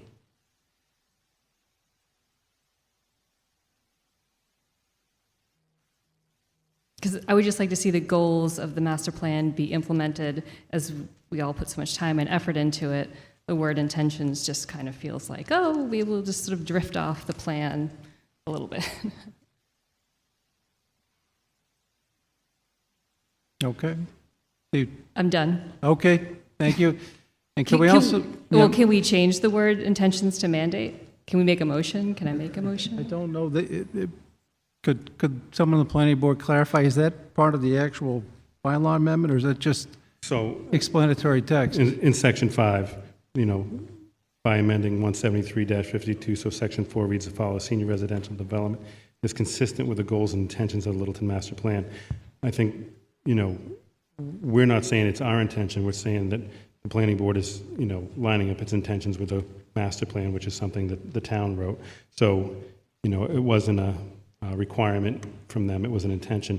It is our intention, and it will be a regulation to locate these in the areas described by Anna. I don't know what else you would want to change. It's just it's a point of clarification in the text. Okay, and could I also, could someone answer the previous speaker's question about proximity, what the definition is of that? So I think proximity is really based on being able to walk. So if there is a proposed development that is maybe even a mile from the designated locations that have been cited, that would certainly be taken under consideration. All right, thank you. Something else that I wanted to mention about intention, to Ms. Tarlow's comment, the reason for intention in that was specifically because there is one primary goal that speaks to housing, but also there are so many other elements of the master plan, having been one of the committee members for that plan, that really speaks to what it is that we want. Up there I put town vision. Littleton will be a place where residents continue to feel welcomed. And one of the questions or comments that keeps coming up at meetings like this is that Littleton's seniors want to be able to stay. They want to continue to feel welcome. And by creating more housing where they can stay, we're able to commit to that vision. Okay, yes, sir. Bob Stetson from the Council on Aging, and I live on Goldsmith Street. Again, I would just like to say to you that we appreciate the fact that the bylaw has already been passed. We're not dealing with that. We're only dealing with an attempt to change the bylaw so that it will allow more senior housing within the bylaw, and that is a good thing. It's very important that people in the middle income and the lower income have an opportunity to stay in the community. And so that is the real reason that we're making it a place for the bylaw, for the planning board to make those decisions in the most appropriate manner. And I encourage you voting for it. Okay, thank you. Good, I'm seeing some familiar faces. Is there anyone in line who has not yet spoken to the question? Thanks. Okay, thank you. James Kennedy, 50 Gilson Road. When people start talking about high-density housing, I can't help but think that, what kind of a town are we living in that we don't want affordable housing in our neighborhood for our seniors? I think if we feel that way, we should really be ashamed of ourselves. Seniors should have affordable housing, and it should be anywhere in town. Thank you. All right, thank you.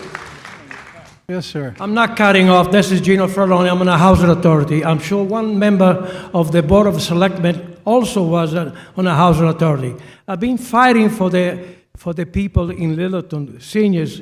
People that say, this is nice what you people do. Oh, we have a housing for the senior, 25%, 50%. It's for those that have money and those that have a house, they sell it and they can go and live in a very comfortable home, small one. But what about those people that only make $10,000 a year?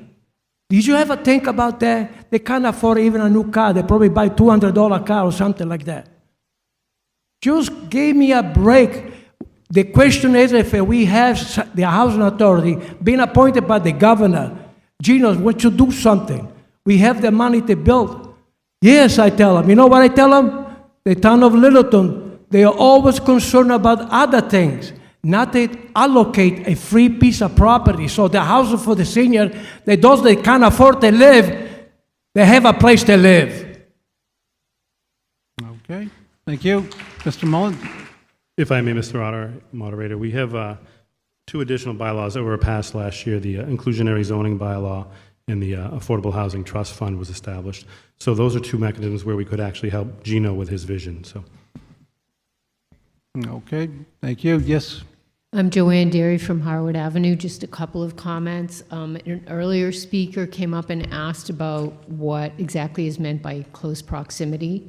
And I think someone replied to that a mile is considered close proximity. But I think a radius of a mile around the point or a radius of a mile around the train station that encompasses a lot of land, some of which is kind of not very densely populated and kind of open space. And it might be nice to keep it that way and have that in town too. So I think maybe we need to define that proximity a little bit better. And my other question is, if we're talking about making this a high-density development for seniors, which is a good idea, how can we keep it affordable? It seems like once someone sells it, they can sell it for whatever price they want, and then it's not affordable housing anymore, and that, that's a problem. Okay, thank you. Mr. Mullen? Mr. Moderator, so any affordable units would be deed restricted, so they would only slide with the AMI scale. Okay, thank you. I just want to clarify, is this amendment going forward, or does it affect those projects that are already been before the planning board? Are they grandfathered in? Okay. They are grandfathered in. They filed before our changes to the bylaw. Okay, last one. Last one, Jen Stack, 40 Bulkley Road. So I live about a half a mile from the train station, and there are currently no sidewalks proximate to the train station. Parts of those roads don't have shoulders at all, and my road, half of my road, has no streetlights.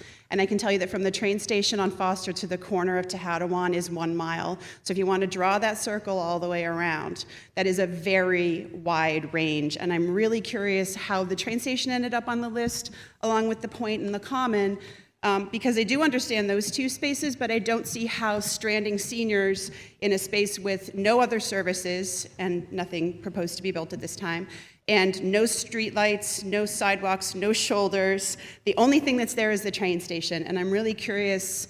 There are some large parcels of land there, and I wonder what we're really doing here. Okay, thank you. Thank you for that question. So one of the ideas that has been discussed a little bit is that the amount of land that's available over by the train station could potentially be more of a senior community. So that could be independent living units, as well as assisted living units for memory care. There's also another set of housing called continuity of care, I believe, units. So being able to have one particular place where, as a senior, once you start needing some form of assistance, you can go to, and that becomes your home pretty much for the rest of your life, in the sense that depending on the type of care that you need, depending on the type of services that you need, it's all going to be there, one continuous stream. So being able to talk about the train station, there are various aspects of senior housing, and that is one that has been an idea so far. And you can add to that. Just want to add to that. Also, the idea of being on the train station as a commuter rail is that the services that would be required obviously would require some employment, and for the employees to be able to travel on the commuter rail would also lessen the traffic, hopefully on Foster Street. So. I just need to follow up on that. We're already struggling on Foster Street with train traffic, and we're already struggling with a very poor road. And I think that until decisions have been made and commitments have been made to improve that road and make it the quality of road that it needs to be for the existing construction, for the residents who live there, who've lived there in some cases for 50 years, I don't think we have any business talking about putting anything else over there right now. I'm sorry, that road is dangerous and it is not being well maintained. And when we go to the planning board about this and talk about our concerns, we're told that there's nothing that can be done right now. And so I think this is a bad idea. I'm in favor of senior housing. I think everybody should be able to live here, but until you fix that road, don't build anything else over there, please. It's dangerous. Okay. Yes, ma'am. Charlotte Russell, 73 Foster Street. My main question is that this wording seems to preclude developments of this sort in other areas other than the three mentioned. And I'm wondering why, for example, the depot area wasn't included, because there seems to be a lot of activity down there. For example, activities that happen in the school. There will be a parcel available when Indian Hill moves to Groton and so forth. It just seems like that might be a possibility. If I may respond also to the previous speaker, I too live on Foster Street. I too take my life in my hands when I go out to my mailbox in the winter on the narrow roads and people are late to the train station. However, we voted earlier tonight to accept that laying out on the road. I'm really not happy about the prospect of eventually losing part of my yard or the wetlands across the street. On the other hand, I've lived in this town all my life. I think that the train station is there, and it really makes sense for people to have access to it by bike path, by sidewalk, and I hope it happens eventually because it's for the good of everyone in the town ultimately. So that's all I have to say. Okay, yes, sir. Good evening. Paul Lavella, 94 Grist Mill. Just in the way of bona fides, I was the chairman of the Master Plan Update Steering Committee. I was the Board of Selectmen representative on that. What this being proposed this evening is not done in a vacuum. Some questions come up with proximity and why the train station, why the common. I'm going to be a bit pedantic, so please excuse me, but I'm going to quote exactly from the master plan itself. There were 67 recommendations that came out of the master plan that was accepted by broad consensus. And you may recall, a little over a year ago, I was standing right here in front of you folks and asking for your approval and acceptance of that plan. The planning board had approved it as statutorily required, and town meeting accepted it as it was and thought it was a good plan at the time. So now for the pedantic piece here. Of those 67, I'm going to just reference 2 of them here. And one of them is under the plan growth recommendation number 11. Prepare an area plan for parcels in the vicinity of Taylor Foster Street intersection and modify zoning to implement. Number 13, also under plan growth, allow greater density in recognized activity areas near the train station and around the common. So some of the things you see in here tonight isn't just something that came out of a vacuum. It's been part of a process that we've been doing now for about 3.5 years almost now with the master plan. This is just a fruition, if you will, or an opportunity to actually, mandate's the wrong word, but actually manifestation of what we as a town approved and worked on for over a 2-year period. So I commend the planning board for coming forward and actually staying within the lines of the master plan that we all thought was a good idea a year ago.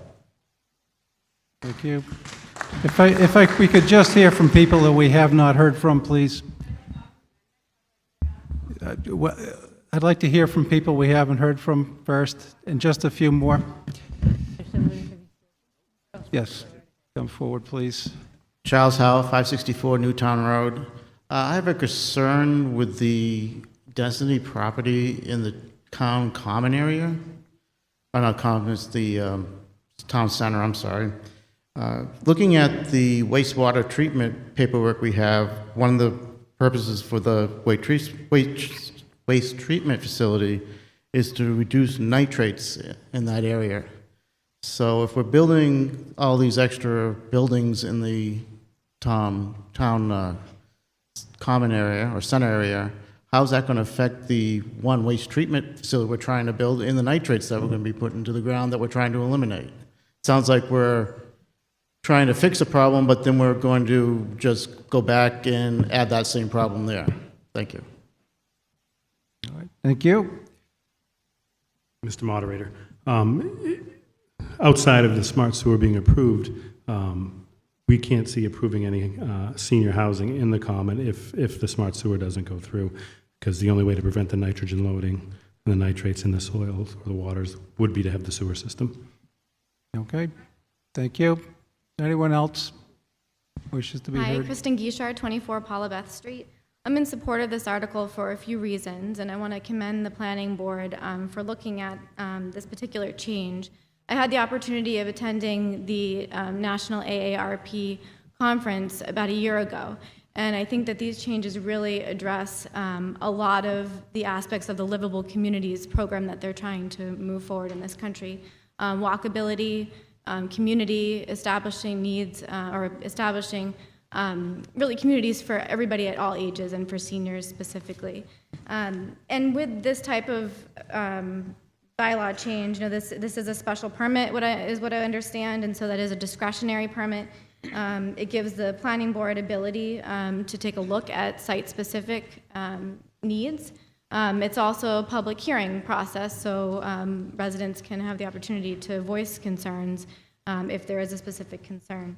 I think that the word proximity allows for some flexibility with that, and I think that's important. I also commend them for looking at being close to the train station for a few reasons. I think someone also mentioned, providing accessibility for seniors, but also for assisted care professionals who often don't make a lot of money and come from Western Massachusetts because they can't afford to live here. The other piece is that oftentimes with special permits, there are developments that are larger, traffic studies are done, and traffic mitigation can be made and paid for by the developer. So I just wanted to voice those comments, and thank you. All right, thank you. Hi, I'm Joanne Derry from Harwood Avenue. I think the idea of some kind of assisted living facility on Foster Street is really an interesting one. There are several former digital equipment properties there that are minimally occupied, and maybe those sites would be a good place for something like that and close to the train station. Okay, thank you. I'd like to offer an amendment to strike the MBTA station from section 2, subsection 4. Just the words, the MBTA station? Yes, sir. Okay. Is there a second to that? I will take an amendment to that to strike the words, the MBTA station. All right. So that'll be the amendment we're debating. Thank you. However, by my count, this is your 4th trip to the microphone. I'm done. This is it for this. And just for future reference for everyone here, the guideline is 1 trip per customer per article, unless you've got some vital breaking news that we need to hear. Okay. So before us now is that amendment to, in section 2, strike the words the MBTA station.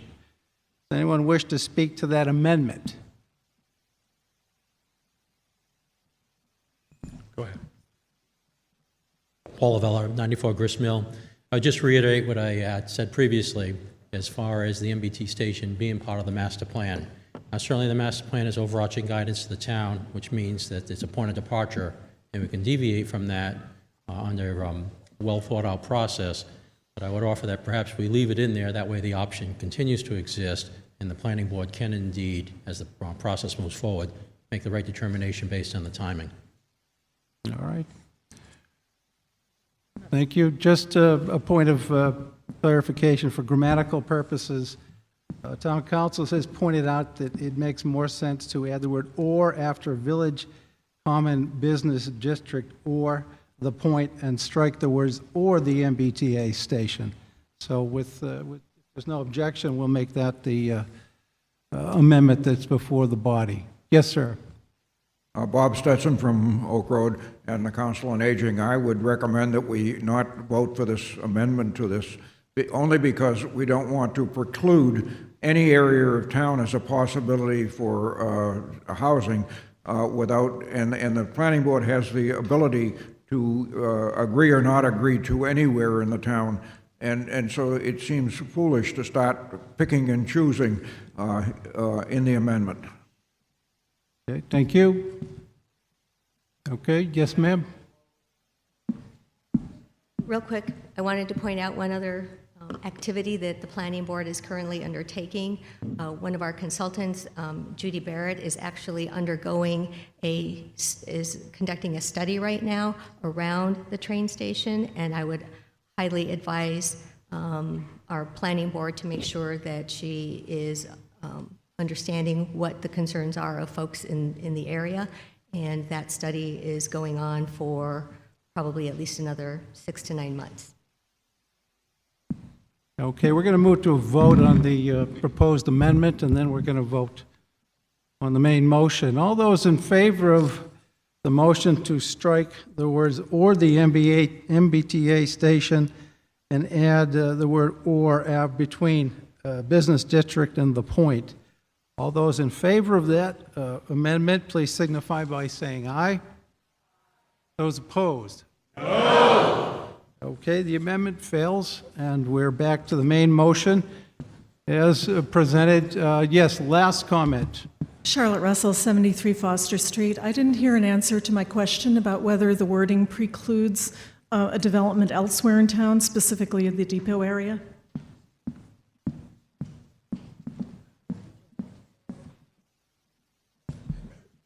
It doesn't necessarily preclude, but it is highly unlikely that we would consider anything outside those areas. All right. With that, we'll move to a vote on the main motion under Article 12, keeping in mind that it is a zoning bylaw amendment, requires a 2/3 majority.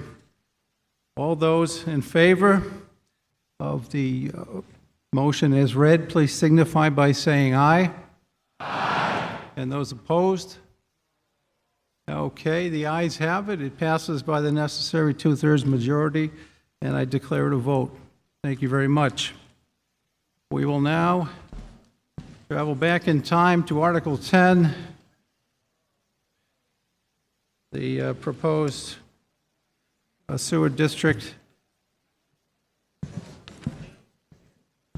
design funding, and this is the only article remaining on the warrant. And before I put the motion on the floor and we have a presentation from the Board of Selectmen, I would just, I'd like to have the consent of this body to hear from certain non-residents of the town. Some of them are consultants to the town on this project. Others are business owners within this town who may not be residents and voters. But I ask for your indulgence that we hear from those non-residents and non-voters unless there's objection. Seeing none, we'll proceed with Article 10.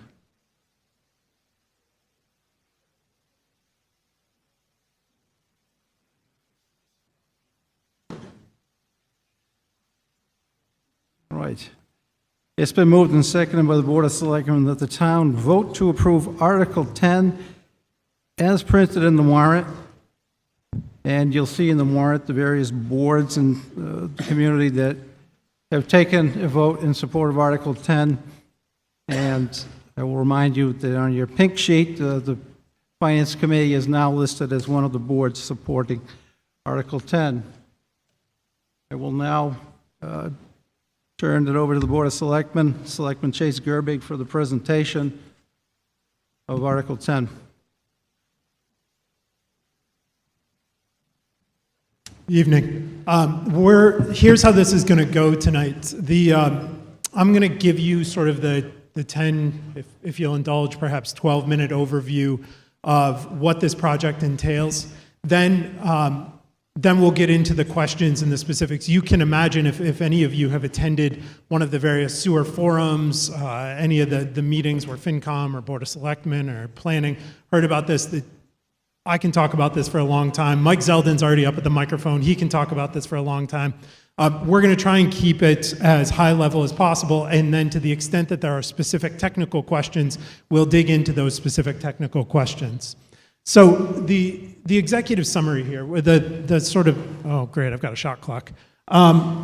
So we're looking at a system, a sewering system in the common, and this is a small-scale sewering system that's intended to deal with a very small area, that is the common and some properties associated with or adjacent to the common.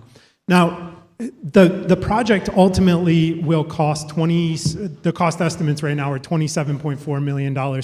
Tonight we're talking about $2.2 million for the design component of the article. So, we understand that, what we're really talking about is the whole scope here, but ultimately what we're voting on is $2.2 million for the design. And then ultimately the project will service 185 individual properties. We'll go into what properties those are. And then we'll talk about, we're talking about two pieces here. There's a sewer system. Sewer system, at least on one level, is very, very simple, right? We discharge waste and somebody else deals with it, but then we'll talk about the smart aspects of the smart sewer. So here are the main takeaways that I want you guys to get out of this. What we're looking at here is first and foremost a system that's paid for by the users. So if the town was itself not a user, we would be talking about only a system that the properties connecting to it are paying for. Ultimately, though, the town is a user, and we'll go into the specifics of that, and the town makes up about 16% of the capacity of the system. So in that regard, we're all in this together, right, for the share that the town is up for. Another major component, a major takeaway that I want you guys to get out of this is that the sewer is the key to unlocking a great deal of potential in the common. But there's a but to that, and the but is that the town still gets to decide what of that potential we choose to unlock. So as far as tonight is concerned, as far as the sewer article is concerned, we're agnostic about what that above ground development in the common looks like, but we also understand that we're also having that conversation as well. But fundamentally, the sewer is the key to unlocking it, and down the road, in fact, in processes that are going on right now, we have the ability to define what that can look like. The next is that we've put together a conservative and responsible design, and I'm going to go into specifics and help you understand what we mean by that. But ultimately, we're talking about a $27 million project, and we've been very, very careful not to overstretch, not to go beyond what is financially prudent and what is technically responsible. And then the last point is that we're at a point in this project where we've got significant state support. And you should understand state support to mean promised money and money that we expect to come in. And essentially now is the time to act on this. As far as the town entities, your elected and appointed boards and committees that have supported this, they're up there. Board of Selectmen, Finance, Master Plan Implementation, Economic Development, Board of Health, Light and Water Commissioners. So first we're going to talk about the sewering aspect of this. And what we're talking about, the area that we're talking about incorporating into a sewering district is colored here. Now, the colors correspond to different phases of the construction, and that's a detail we're not going to go in tonight unless you folks would like to. But what we're proposing is sewering this area, and that involves taking the waste, what is currently put into septic systems, and moving it to a treatment facility.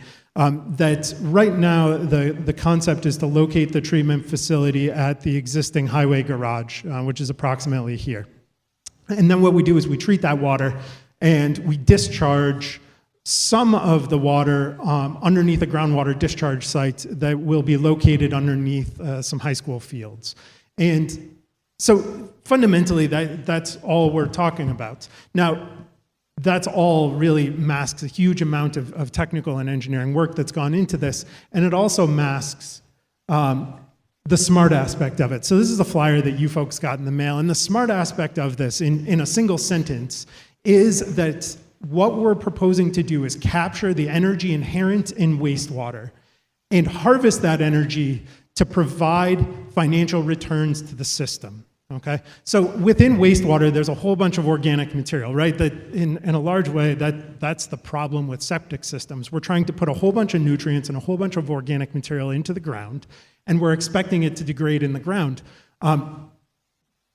The smart sewer, as we've defined it, the smart sewer as we've conceptually designed it, will harvest that energy through a variety of different processes to generate saleable products. One of those saleable products, and we note them here on the flyer that you got out, although if you'll indulge, I'm going to take them out of order. One of those projects is down here. We're talking about, there we go, reuses 57,000 gallons per day of water. And so this is water that we can actually sell back to someone, and we've talked with specific partners, and there is absolutely a market for this reuse water. It essentially is everything but potable water, and it's suitable for industrial purposes, it's suitable for cooling, it's suitable for irrigation. So one of the revenue streams is that we generate this water, and we use it in place of water that we're currently taking out of the ground and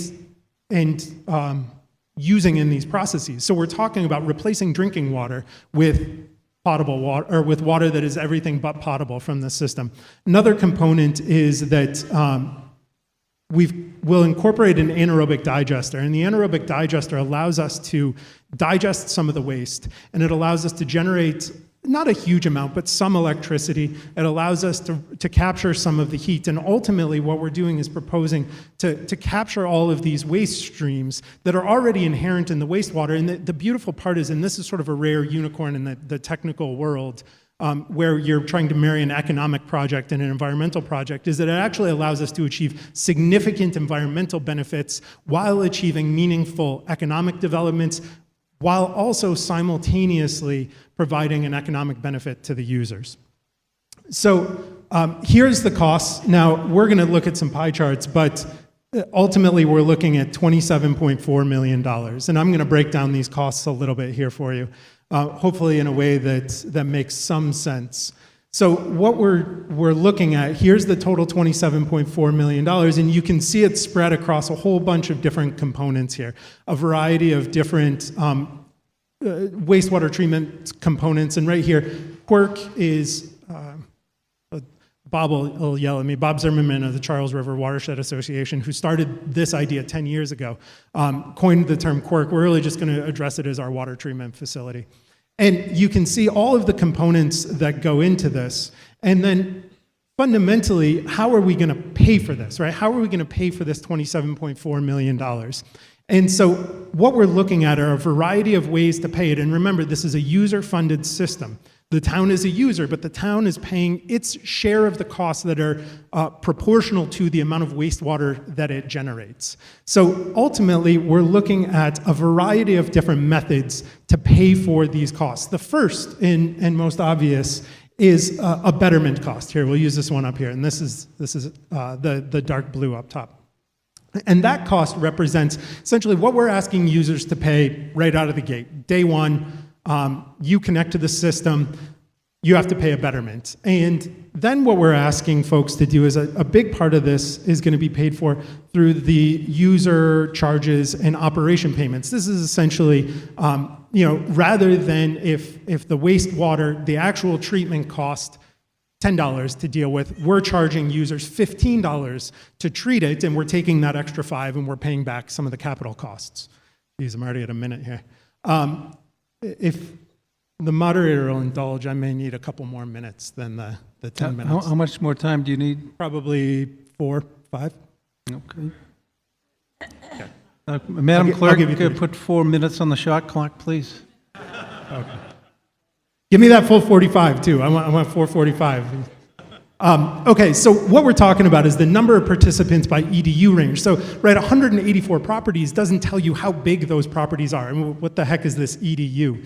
And I don't think I got the 45 seconds. An EDU is an equivalent dwelling unit, okay? Think of an EDU as essentially a single-family home, a 3-bedroom house. So, the businesses and the residences and the common are all represented here, or in the sewering district, everywhere from 1 EDU, and a lot of these are predominantly residential, all the way up to more than 20 EDU.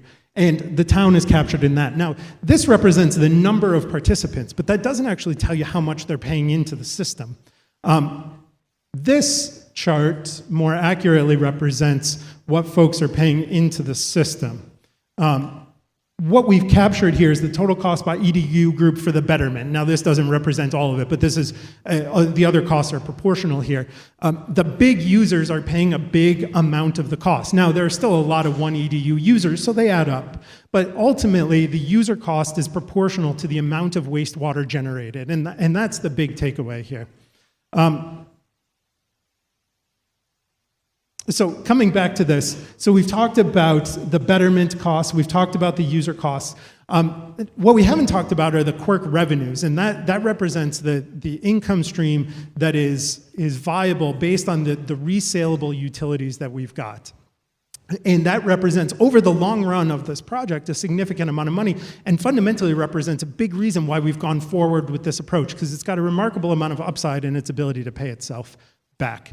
Then we've got anticipated grant funding, which I'll touch on in a minute. And then you can see just a little sliver here, privilege fees. And that represents if someone in the district wants to expand their property, we're actually going to and use more wastewater than they currently use when we start up. We're actually going to charge them more money as a new user. So what's the town's share of the project? The town represents 72 EDUs. And so the town's share is about $1.6, $1.7 million out of the gate. And what I'm going to really do is discuss this in the context of how much it represents in terms of a tax rate. Now, the residential tax rate in town is 1814 per $1,000 of assessed value.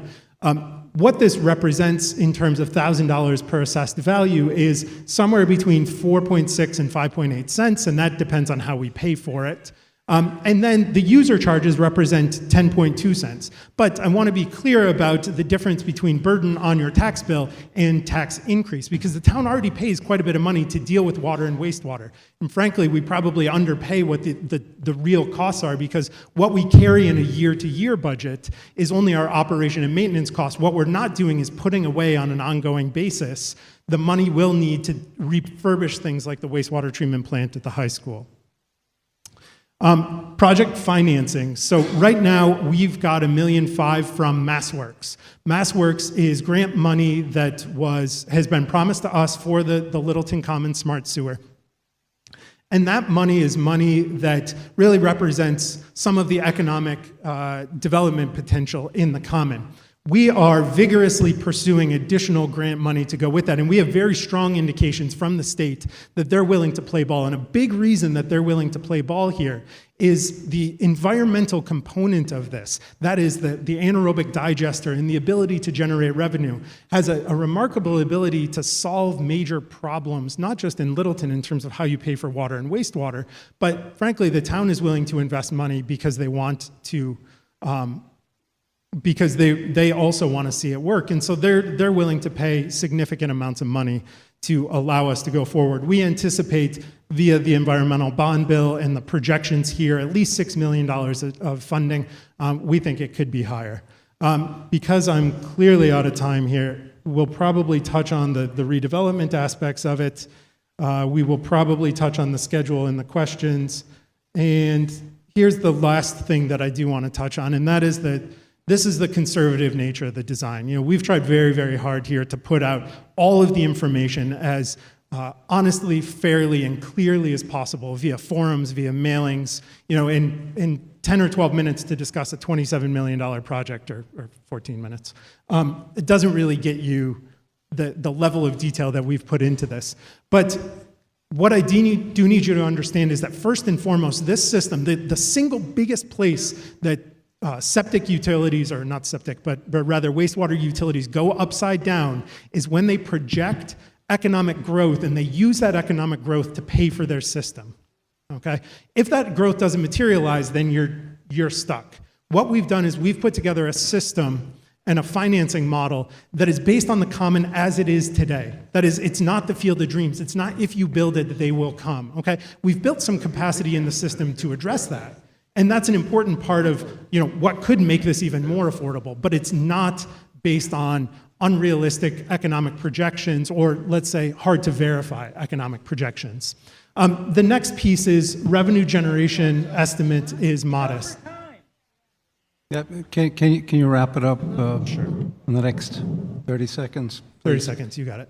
Revenue generation is modest. You know, Bob Zimmerman will tell you that we could pay for this whole thing via revenue generation. We've been very, very critical of those numbers, and we've been modest about it.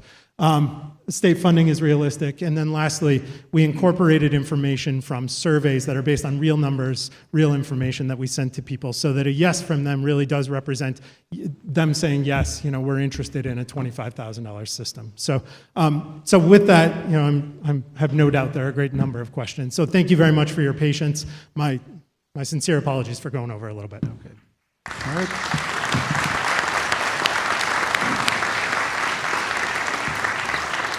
Okay, thank you very much. Got a number of people lined up at the microphone. Please remember to identify yourselves when you come to the microphone. If you have questions for the board or for Selectman Gerbig specifically, address them to me through the chair, to the Board of Selectmen. If we have any non-residents or business owners that wish to address the meeting, please identify yourself as such when you come to the microphone. And with that, yes, Mr. Zeldin. Yes, this is Michael Zeldin. I'm the chairman of the Master Plan Implementation Committee, and I'm speaking for the committee. The committee supports this borrowing warrant item.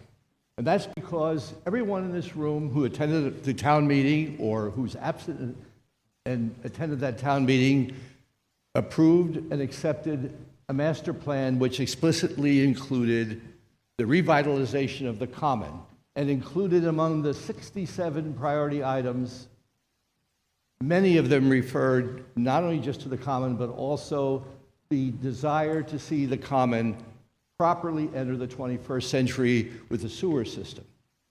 And the reason for this is very obvious. That Littleton not only is changing, but it needs to not only understand that it's changing, but to direct its change.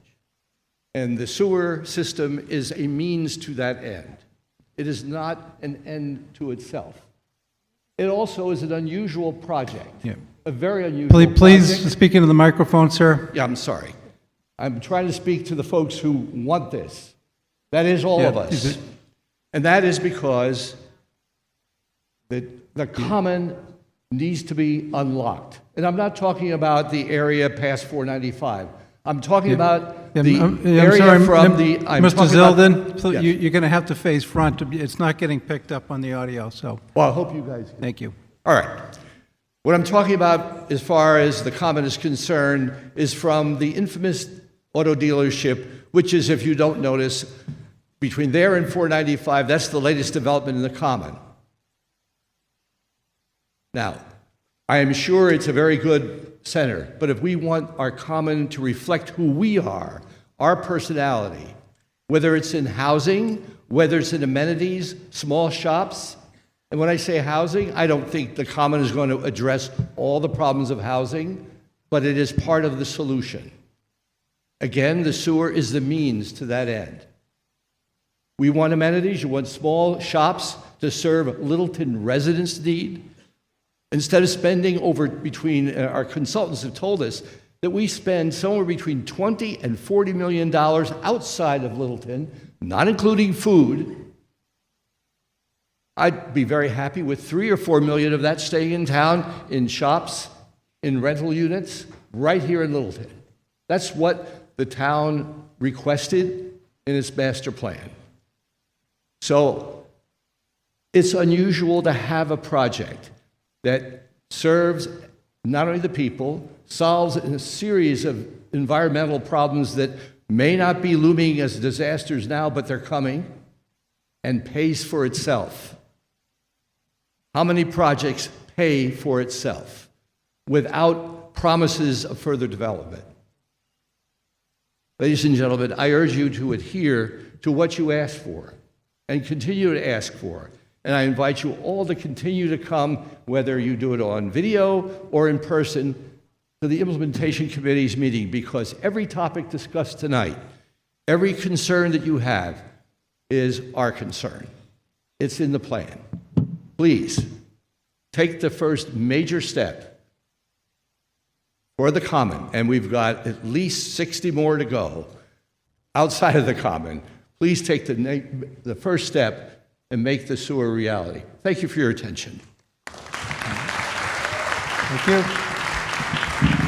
Yes, ma'am. Hi, I'm Joanne Derry from Howard Avenue, and I am not in favor of this borrowing measure. I think that it would be a boon for the 185 property owners. They would be able to put in much more development that's not currently feasible on their properties, and so they would realize a large increase in the value of those properties. However, that large increase would be subsidized by the rest of us taxpayers who would be on the hook for the loan. And once we sink the proposed $2.2 million into a design plan, and we've spent that money and can't get it back, it's going to be hard to say no to the $27 million or more, maybe a few years from now, that will be required for execution. Keep in mind, not only are the rest of us taxpayers going to be on the hook for this loan, we are going to have to put up with the increased traffic and congestion that will result from all the increased development. Perhaps there'll be increased housing. Maybe we're going to need to build a new school. And for me, as an individual taxpayer, it is not smart to take on this debt and the other liabilities that go along with it. And frankly, I don't understand how so many town boards think that it would be a good idea. Thank you. Yes, sir. Oh, a little short. All right, my name is Gino. I guess you know. I'm a vice chairman of Board of Health. So this is another hat that I carry. I'm sure that a lot of people are here to say, "Oh, what is he going to say?" Well, as a member of the Board of Health, I do support the sewage. I hope I make everybody happy. But in one condition, I haven't finished yet.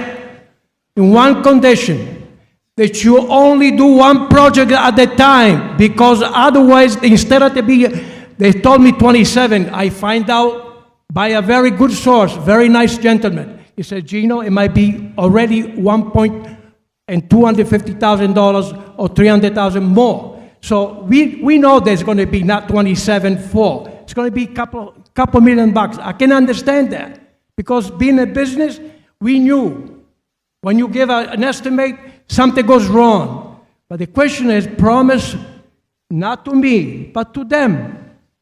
One project at a time. $30 million is going to be it. We're going to make Littleton much better. We're going to make a lot of people very happy. Only thing I ask is the engineer, I spoke to the engineer, he promised. Every time they put a pipe, put a T. In the event the street people wanted to be access to the pipe, they don't have to spend too much money, because the septic system costs $40,000, $50,000, all depends how far you have to go. And if you connect it to the pipe, you have no problem. It will cost you only about $21,000. So there's a saving for those people that have failing septic system. But do one project at a time. And that's why I support it. Mr. Moderator? Yes. May I respond to the expressed concerns about essentially going over budget? Sure. Go ahead. So the $27.4 million that we've put forward includes about our engineer from Weston and Sampson could tell me specifically, but it includes about $2.5 million worth of contingency funds. That is, the contingency is already built into that, and that's a very typical engineering contingency. And in terms of the uncertainty of this, our engineers have built a wide variety of different types of systems, wastewater systems. And so, to the extent that town residents haven't looked at every single calculation, I understand the skepticism, but we've built quite a bit in to make sure that we're not going over budget. The other component is that we have put the costs. Someone mentioned concern about, well, this will cost more in the future. Those costs, those $27.4 million, account for essentially the scheduling and phasing of the project. And so we've also incorporated that into the numbers. Thank you. Yes, sir. Brian Tarbox, Fletcher Lane. Mr. Moderator, through you, I have a question for the selectmen and then one for the FinCom.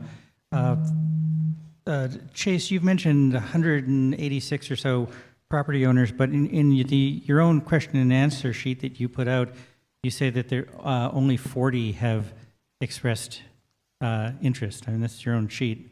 It says 40 out of the currently 40 property owners indicate they are interested in hooking up. Question to the selectmen. My question to the Finance Committee is, it's been stated over and over again that the Finance Committee is in favor of this.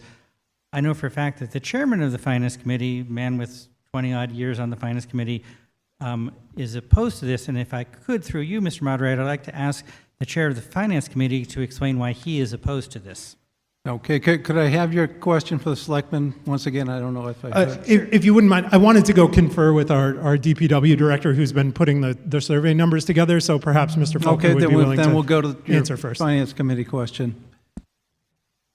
Was it directed to the chair or just any member of the Finance Committee? To the chair. To the chair. If it could.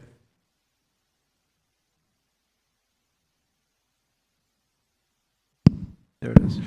Hello, Fred Faulkner, Chair of the Finance Committee. My concern with this project is, as Chase mentioned, that the town is basically 20% of this project when the town buildings already have a septic system. At the high school, this building and the town hall, fire station, middle school, high school, all go into that system. What the sewer group will say is, well, the system's getting old and we should replace it. Weston and Sampson ran some numbers, and I don't have the sheet in front of me, but off the top of my head, replacing the system was in the $850,000 range. The leach field was in the $250,000, $260,000 range, to the tune of about a $1.1 million bill. In order to hook into the new system, we have to shut down the high school system. There's a $1.65 million hookup fee. There's probably a couple $100,000 worth of plumbing to hook the schools in, which all of the property owners are responsible to do the plumbing on their own property. And there's $300,000 worth of Chapter 90 money. Chapter 90 money is the state funding that comes to the town to work on our roads every year. And I don't understand why we would spend Chapter 90 money working on a $27 million project and not have that project pay for the road work that's associated with it. If you add just those three numbers up, it's $2.2 million that the town's on the hook for. Even if we have to replace the system at the high school 2, 5, 6 years, 10 years from now, it's $1.1 million. The town's $1.1 million ahead if we don't step into the new system. The numbers that have been used right along on all the spreadsheets shows that the town's annual cost would be about $108 to $129 million a year, $1,000 a year. Its portion of the operation cost. Just recently, there was a sheet put out in the last question and answer period that the sewer group had that shows that now the town's share is about $184,000 a year for operation and maintenance. So for those reasons, I just think it's a good idea to step back and say, yep, it's a good idea to sewer the common, but I don't think it's a good idea for the town and the taxpayers to subsidize it to this degree. And that's the reason that I personally voted against it when the Finance Committee voted, but the Finance Committee voted to support it. I was the one dissenting vote. So. Okay, is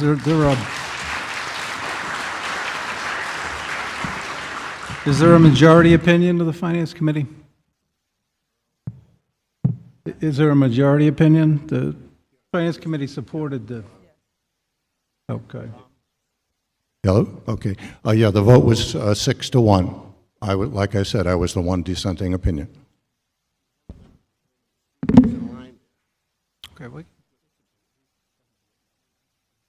And Mr. Moderator, if I may, could we hear the opinion of the other 6 members of the Finance Committee in contrast? If there's a Finance Committee member prepared to give that report. Okay, yes, sir. Please come to the microphone. Sorry, I didn't mean to cut line here. Tom Perrell, 7 Cobb Lane. Just an update, Pats are winning 9-3. I'm on the Finance Committee. The Finance Committee did vote to approve. Our chairman voted against, but the feeling is that we do have state money that will come and offset part of the cost. There will be revenue generated from the system through electricity, water, et cetera, which we're not even accounting for in some of the numbers that are being thrown out. And then the increase in taxes. You've got buildings going up downtown that will be of value, will drive taxes up, restaurants, user fees, things of that nature that will increase revenue for the town. So for all those reasons, we felt it was an appropriate vote. Okay, thank you. And to get to Mr. Tarbox's question about 40, I have to ask you to excuse putting together those questions as quickly as we did. That was supposed to say 44 commercial properties, not 44 properties. So that represents the affirmative response rate in the commercial properties represented a 90% positive response rate. So 44 Thank you. commercial. Thank you for the clarification. Yep, apologies for getting that mistake. Okay, yes, sir? Jared Elpiori. Here comes the scientific part, and I'll direct this to Chase or anybody else who can perhaps answer the questions. Scientifically, it's a great idea. You can definitely take wastewater, extract energy, fertilizer, reusable water, and so forth. But to make it work, you also have to truck in additional organic material. And I'd spoken to Chase about this, and it's like food waste, grease and oil. And right now, we got to compete for that stuff. There's actually a biodiesel company right up in Tewksbury that's paying for certain types of fats and oils. Plus, you got to buy machinery. You have to buy the generator, and you have to buy a treatment plant or scrubber to clean the gas to make it work in the generator. And you need a tipping floor for the waste, and a scale for the trucks, and a fertilizer processor, and. How much is all that going to cost? Also, is the $6 million grant predicated on us building this full smart sewer quirk? In effect, is a good portion of the $6 million going to pay for all this equipment? And exactly how much waste are we going to have to bring in? The good news at the highway department, it comes down a major highway. And one final thought, as I understand the situation up in the Common, we may or may not be getting perilously close to the point where the EPA or the state DPE is going to force us into this. And if that's the case, pardon the pun, we may be in deep doo-doo. But can somebody give me some numbers on the economics of all the smart sewering and how much material we have to bring in? To put it in perspective, 4,000 tons is roughly twice what goes through the transfer station every year. Sure. So hopefully I got them all here. So the first question was sources of waste.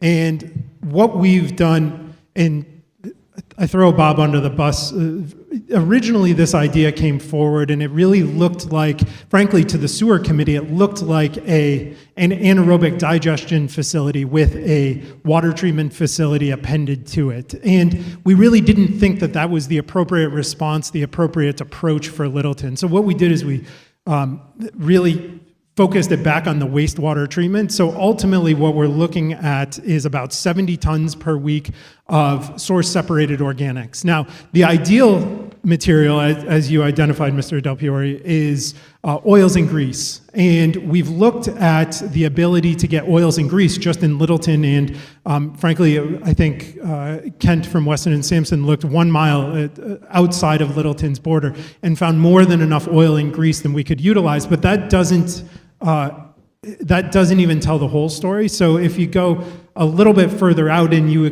include in that all of the other types of food waste, and these are state numbers here, these aren't rosy projections.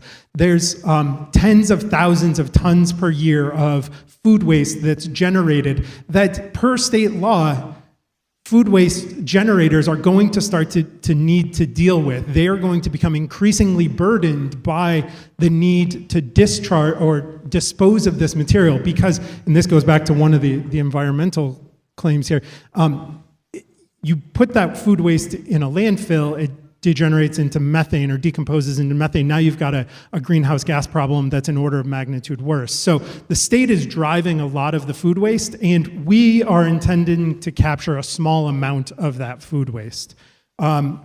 Second question, if I understood it correctly, was how much of this is associated with, if you'll excuse me here, how much is associated with the anaerobic digester? So the anaerobic digester is the element of this system that allows us to bring in food waste, deal with food waste by mixing it with our septage and actually get a much better product. The cost of the anaerobic digester is a bit over $5 million. And the follow-up question to that was how much is the state willing to kick in for us to bring on this anaerobic digester? And I told you about the $1.5 million from MassWorks, but that's really economic development money. They're interested in what we could do in the common. We are actively working with, and we have a lot of support within the Department of Energy and Environmental Affairs, because this project touches on their initiatives to deal with carbon, to deal with landfill waste, to deal with water quality, so on and so forth. And so the short answer is that a lot of that money, that several $1 million that we reasonably expect to get from them, is due to the fact that we're putting in the anaerobic digester. So if it costs us $5 million, we may, in terms of capital costs, maybe eating $1 million of that, but that's also the element of the system that allows us to generate the revenue. So the state is picking up the risk associated with the anaerobic digester. Next is how much food waste. I think I answered that at 70 tons per week. And then the last question that you touched on was the groundwater quality in the common. And when sewering the common originally came up, years ago, a decade ago, more than that, 2 decades ago, it really had to do with the groundwater quality in the common. And we've got a limited amount of data. And I do want to be clear, I think some of the concerns about Mass DEP showing up and hitting us with a consent order to install a sewer system tomorrow are probably overblown. That said, we have data in the common that shows that concentrations of things like nitrate are, at least in certain wells, 3 times larger than standard. That's 4 minutes. Okay. Selectman Very Gerlich. Thank you.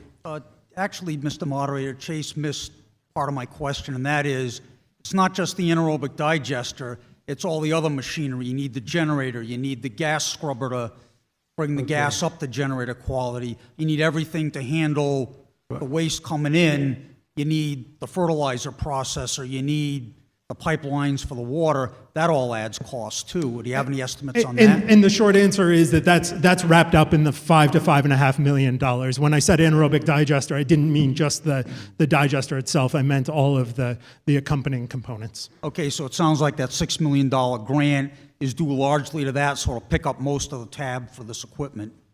That definitely skews the economics in our favor. All right, thank you. Yes, ma'am. Hi, Anna Mayer, 29 Juniper Road. I'm going to speak mostly from the environmental side and as a citizen, even though I do work for the Mass DEP Division of Watershed Management. And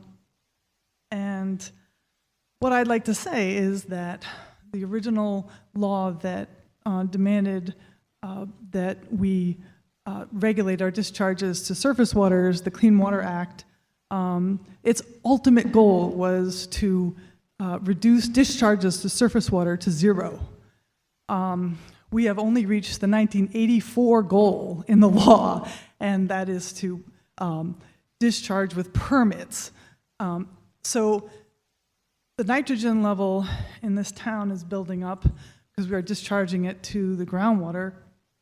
And we are almost at a point where we, as Chase said, we would be demanded to discharge or build a sewage treatment plant.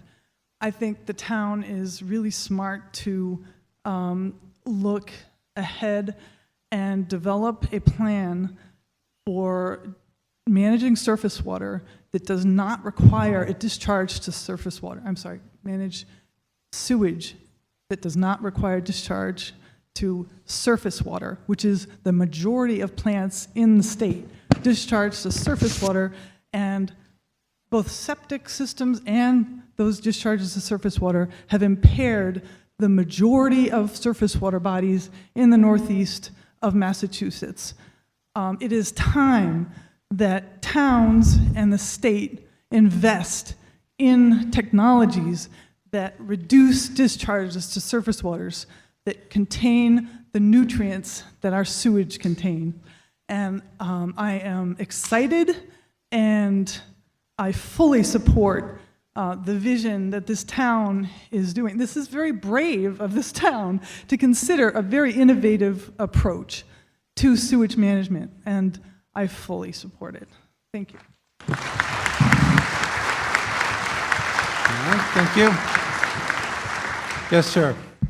Hi, Harvey Atkins, Newtown Road.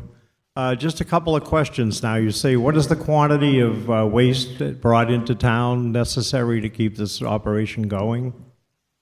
It's about 70 tons per week of source-separated organics. So if you divide that down into trucking? So I'm going to give you a more complete answer, because right, if you bring stuff in, essentially, eventually you got to bring stuff out. What this boils down to is, when you account for both of those, on the order of 1 to 2 trucks per day, 5 days a week. So we're looking at 5 to 10 trucks per week, and that's part of the reason why the siting is located where it is, because the truck access is pretty straightforward. And there wouldn't be any use of side roads or roads that are residential for trucking this material? No, in fact, I mean, frankly, just where it's located, that wouldn't make any sense. But I would also note that the Board of Selectmen, through a policy statement, has made it abundantly clear that one of our requirements for truckers accessing the site will be that they are not able to access residential roads. Okay. When you have a business hook up to the system, now how do you calculate the fees and charges to get this off the ground, to get each company or each store or whatever is moving in to what level do they have to pay to hook in and be operable? So what they have to pay, and if you'll let me, I'll put up a slide here. And since we're talking about businesses, here what we're looking at is the cost for a typical commercial property at 2 EDUs, equivalent dwelling units, and 4 EDUs. So the first step in that is understanding what their current wastewater discharge is. How many EDUs do they generate today? And so what they will do is they'll be assessed a betterment.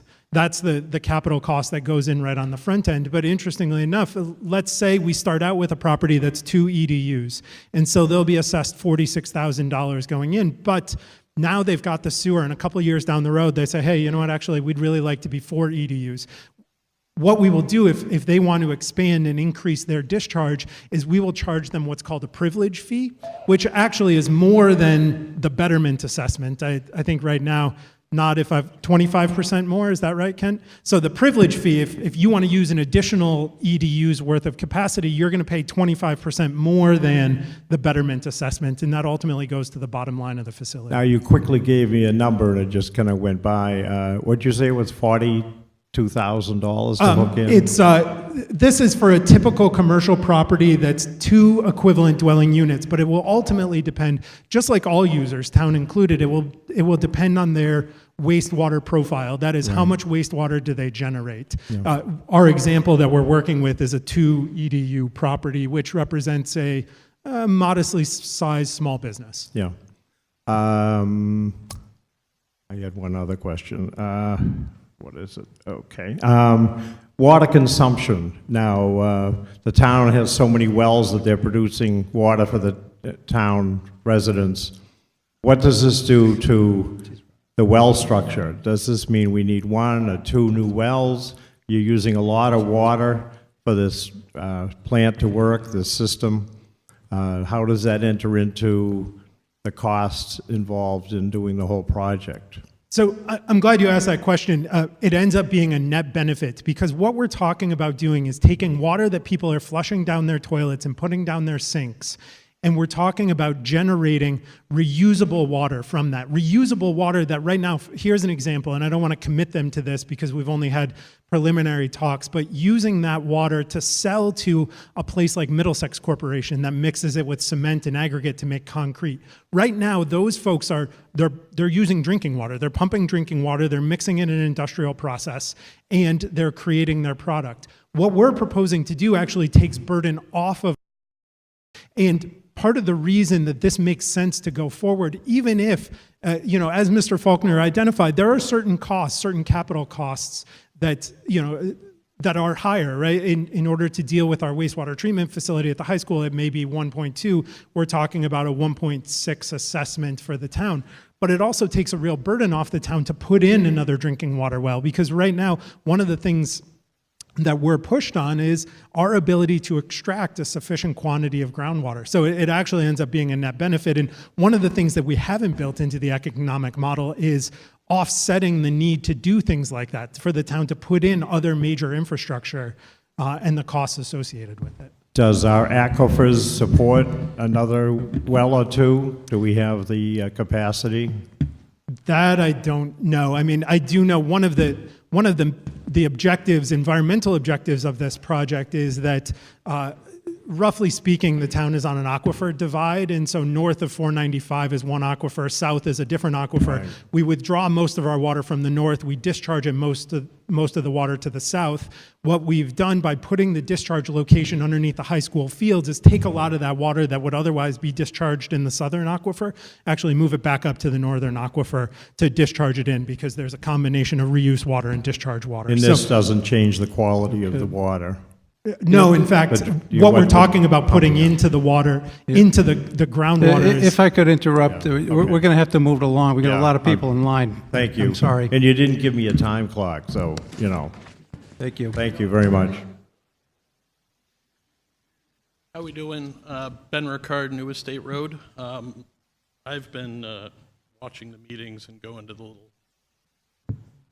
common sewer meetings and the FinCom meetings, and appreciate all the work you guys put in. I can see it takes a lot of effort. I started looking into this project because I am one of the abutters to the quirk, so my house is right in front of where the quirk would potentially go. But when I started paying attention a little bit towards the numbers, I really think this is a neat system and would work for the town. I think about 10 to 15 years from now would be a better time for it. Right now we have IBM, who's currently has about 10 to 15 years on their system left. We have the Point that just built theirs a few years ago. So we're going into this project without our two biggest commercial properties committed at this point. On top of that, the town system, originally at the original sewerage meeting, they said about a $70,000 to $100,000 investment into that sewerage system at the high school would extend the life about 15 years or so. Or at the FinCom meeting, we heard about 1.2 to rebuild it. I think either way, if we push this off about 15 years, not only can we build a bigger system that will allow us to generate more energy, because as of right now, the way the system's designed, we actually won't generate enough energy that we can sell back because we'll have to burn gas to offset that. So including both of those two large commercial facilities would allow us to build a slightly bigger system and even potentially profit off of it even more. On top of that, I know we have access to the $6 million right now, potentially even $9 million. That would easily be offset by adding those two commercial properties. And I mean, repeatedly the Board of Selectmen have said that it would be inconceivable to do a project like this without some sort of state funding. So even if we were to do it 10 to 15 years from now, we could expect to see some state funding. Yeah, it wouldn't be the 6 to 9 million that we'd be looking at right now, but when you combine some funding with the money IBM facilities as well as the Point could potentially add to it, I think it would be well worth the wait. It would also allow some other town to perform the environmental experiment of this, and then we could kind of see what might go right, might go wrong, giving us, sure, we won't be the town that pioneers it, but we can still take advantage of this technology. I just think doing it now feels like we're kind of rushing to it. The FinCom meeting was very eye-opening with the chair being the one that opposed it.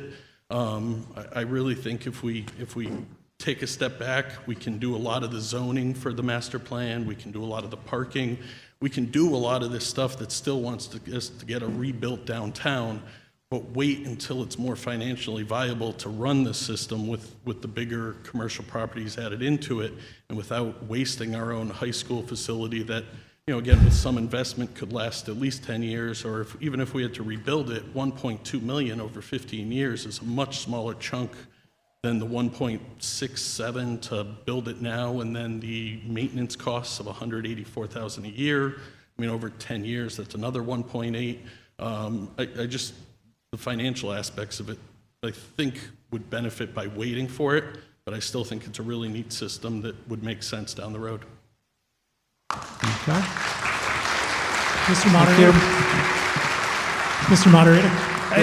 If I may respond to a couple of comments there. The first is that the point, you're right that the point is someone an entity that we very much want to incorporate. We actually have a big part of our MassWorks grant was the point expressing interest in participating. Now there's some engineering challenges there, but they're very much interested, even though you're right, they do have a new wastewater treatment facility, because fundamentally they're just like every other business in our town, and they would prefer not to be in a wastewater treatment business. The second point is that we want to make sure to compare apples to apples. So when we talk about the cost to rebuild the existing facility at the high school, that doesn't obviate the need for the ongoing operation and maintenance costs. So those will still continue into the future at the rate that they're at. So we need to count both capital and O&M costs into that accounting. Okay, if I could ask those in line to limit yourselves to one question or comment. We've got about 10 people in line right now, so. Steve Glantz from Yes. Foster Street. I'd like some clarification on some of the numbers. We're being asked to spend roughly $30 million on a project that will benefit 44 commercial properties and less than 200 other properties.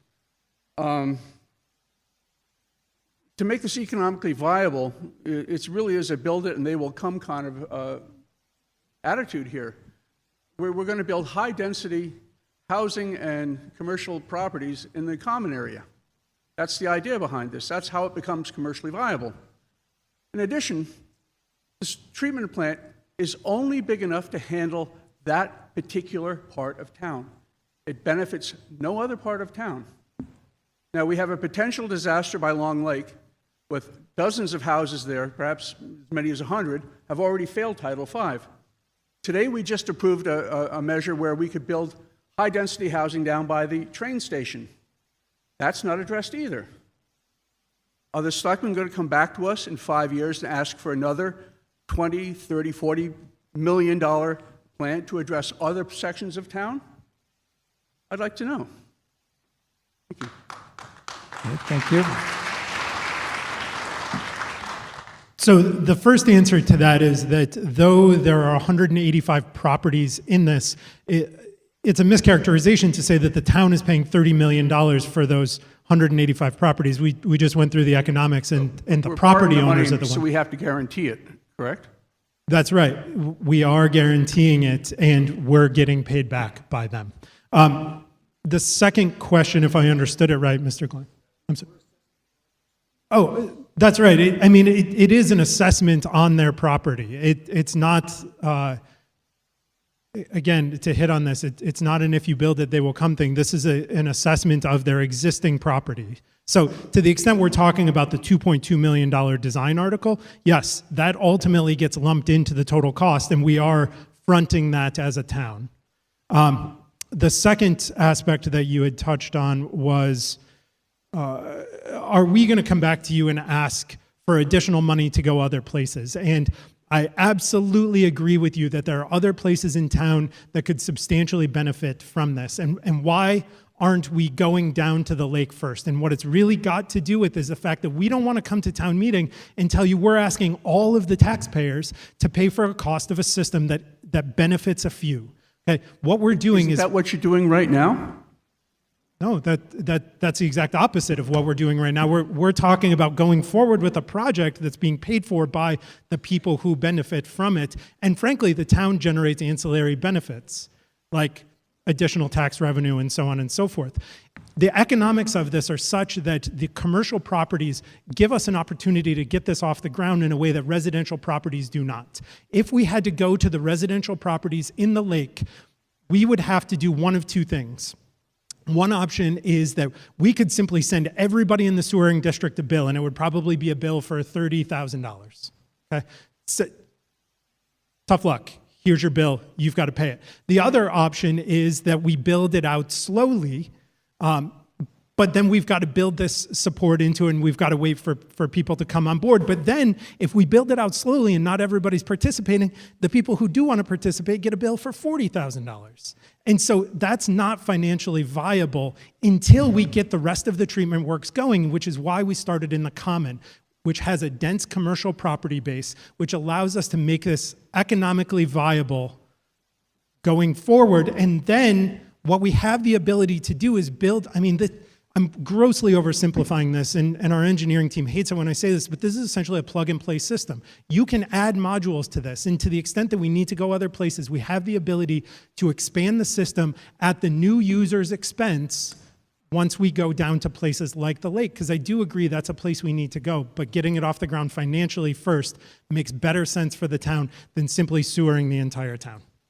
Moderator, it's been my understanding that this sewage treatment plant cannot be expanded beyond the area of the common area. That has been, that has been I'm stated going to repeatedly. have to ask you to step aside. We've got a few people behind you. Thank you. Thank you for all the work and your time that you're giving to us tonight. I do see, by the way, my name's Sarah Dunai. I'm on New Estate Road.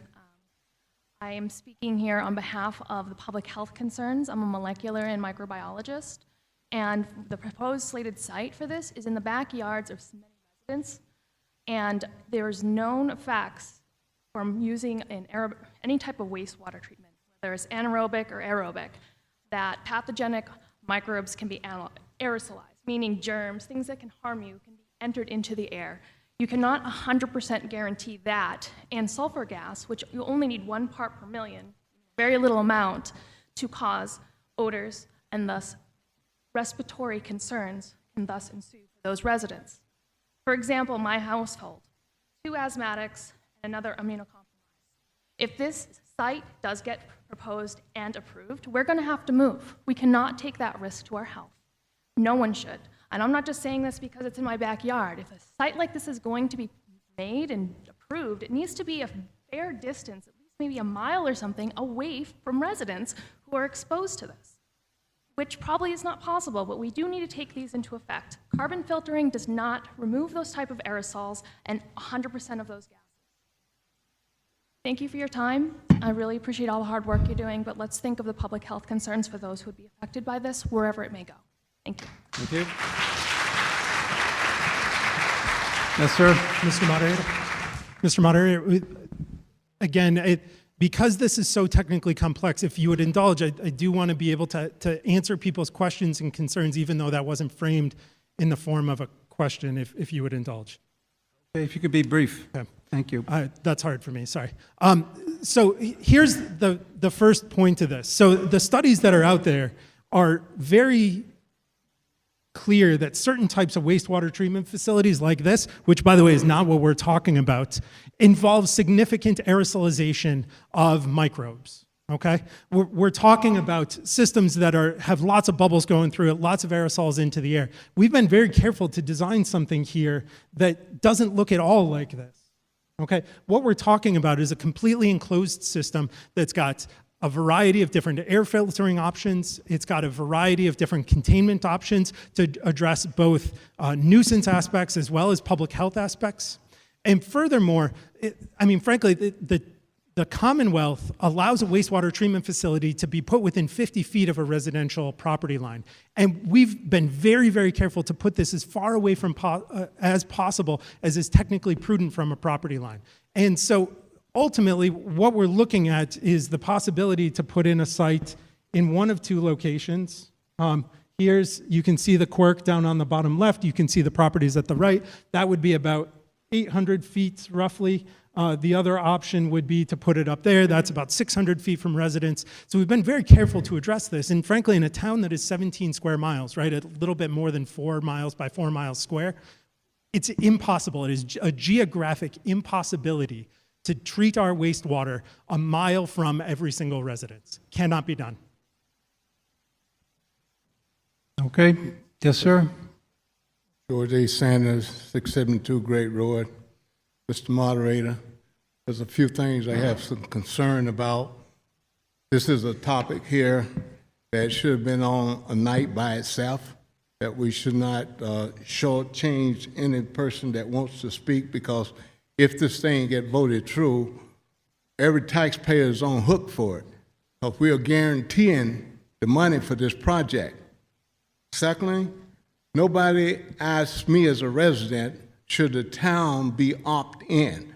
I think the town should be opt-out, because you didn't bring it to the people and said that the town should be in on this project. I highly respect the chairman for what he said and what he brought to the attention of the people here tonight. Secondly, I said that as far as the town with this money situation, we know in the future, under the Clean Water Act, as the lady spoke earlier about the environmental aspects of it, the Clean Water Act is going to require you get rid of septic systems. So you're going to have to treat all water that goes into the ground. That is a fact. That is coming someday down the line. I don't know where we can wait 15 years, as the gentleman said earlier, about waiting to go through with this. But I can assure you, under the Clean Water Act, we're going to have to clean the water before we put it back in the ground. I think that the system that you have and what you're doing, I think is good.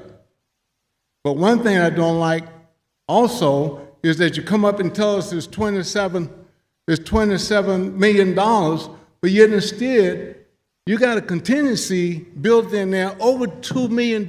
So why didn't you tell us about that? So the project isn't the 27. If you put a contingency in there of over $2 million, at least spell it out so that we know what is going on, like the chairman from the finance told us what's going on as to why we shouldn't be in there as a town for the facilities that we have already on the sewer system. Now, I understand that you're going to charge according to usage. How are you going to do that? Are you going to take on a water meter for the reading of the water that comes through the system, that goes down the system? Or are you going to put a meter on the end of the sewer system that goes into the main system? So you got to have something to measure it. And the people that have wells that gets on it, how are you going to measure or charge them? You should charge for what you use. If you're a user, you should charge for what you need to pay for.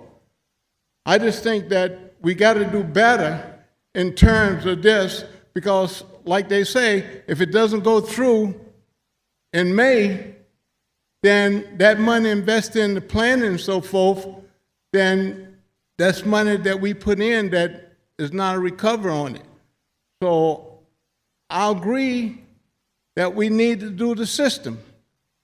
But I think we need to be upfront with the people and letting them know what's involved. Break it down like it is.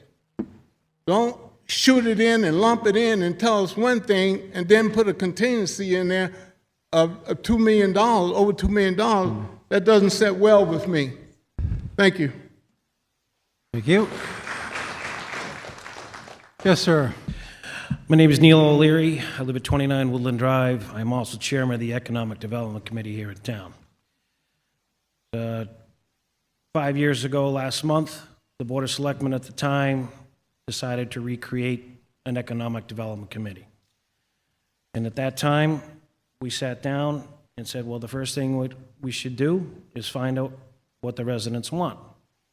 So we sent out a residential survey and we sent out a business survey. And overwhelmingly, the number one thing that everybody wanted, the common denominator, was revitalization of the Littleton Common. That was the number one thing that folks wanted. So in following what Mike Zeglin is saying in the master plan, same thing. The master plan took it very seriously, and that's why we're here this evening, to redevelop the common, bring economic growth possibility to that area. It's almost like building a home or rebuilding a home. You have to have a strong foundation, and sewerage on the common is that foundation. As far as costs go, I had a conversation with Chris Stoddard a month and a half ago, who told me a story that when he first got into his business, what he does, he was working in the town of Fitchburg. And like everything else, and we have been kicking this thing down the road for 10 years.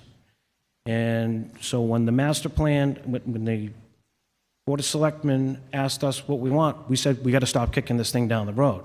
So I appreciate the people that want to kick it down the road more. But back to Chris Stoddard, when he was working in Fitchburg, the same situation came in a part of Fitchburg with the nitrate level concerns, and they kicked it down the road for 14 years. If they had done it first, the cost was $30 million. 14 years later, it was $110. You have to take that into account. The costs rise exponentially over an amount of time. So as a citizen and chairman of the Economic Development Committee, I hope you vote to move forward with this funding this evening. Thank you very much.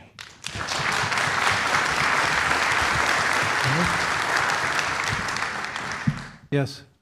Christine Nordhaus, Star Hill. If you knew where I lived, you would see that I'm going to be the last resident in Littleton to connect to any kind of sewer system. That said, I can think of a million ways that this system would benefit me and my family.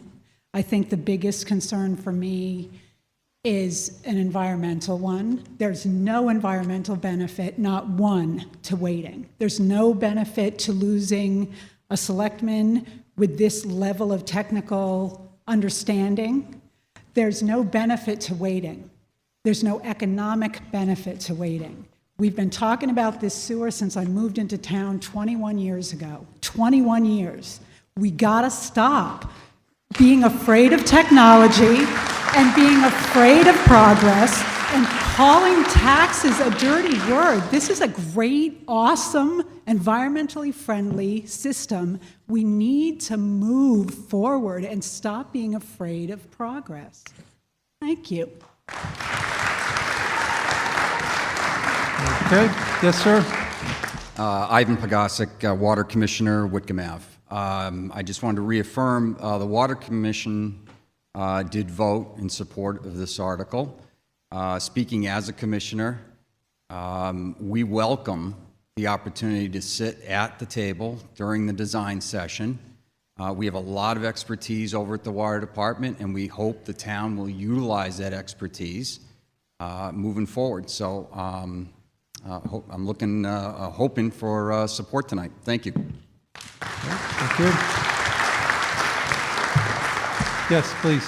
Hi, Megan Ford, 28 Shattuck Street. In addition to being a resident, I'm also a small business owner, and I practice in the common area. And when, well, I also should tell you that I was a former chair of the originals, well, not probably the original, but one of the sewer studies back in 2010, and when somebody said not to rush into it, we really have not been rushing into this at all. But I just wanted to tell my story about, as a professional audiologist for 20 years, back in 2012, I decided to write a business plan to go into private practice, and I wanted to settle in my hometown of Littleton so I could walk to work. And I found a location, and I met with a landlord and his wife, and they are the commercial property owners within this area, and they very much have expressed interest. They don't live in Littleton, but they have a septic system that they have to replace. That's a side story. What I wanted to say is that I signed a lease agreement, implemented my business plan, and I needed to build some walls, and when I went to the town to get a building permit, I was told after I signed the lease that I may not be able to actually build there because they had to calculate the wastewater gallons used in the entire building because it's a building that has multiple offices in it. And I am an audiologist, and they considered me a medical practice, which there's certain calculations, but they told me for a long time I was really stressed out that I may not be able to do this. And I had just signed a 5-year lease. Luckily, by just a few gallons, I was able to get in and build my practice there, but no other people renting in that area are able to be medical, so I can't have any allied health professionals near me, which would be very beneficial to my practice. I mean, restaurants are one thing, but you don't think about dentists and podiatrists and people that are professionals that want to live and work in the same town. I was lucky.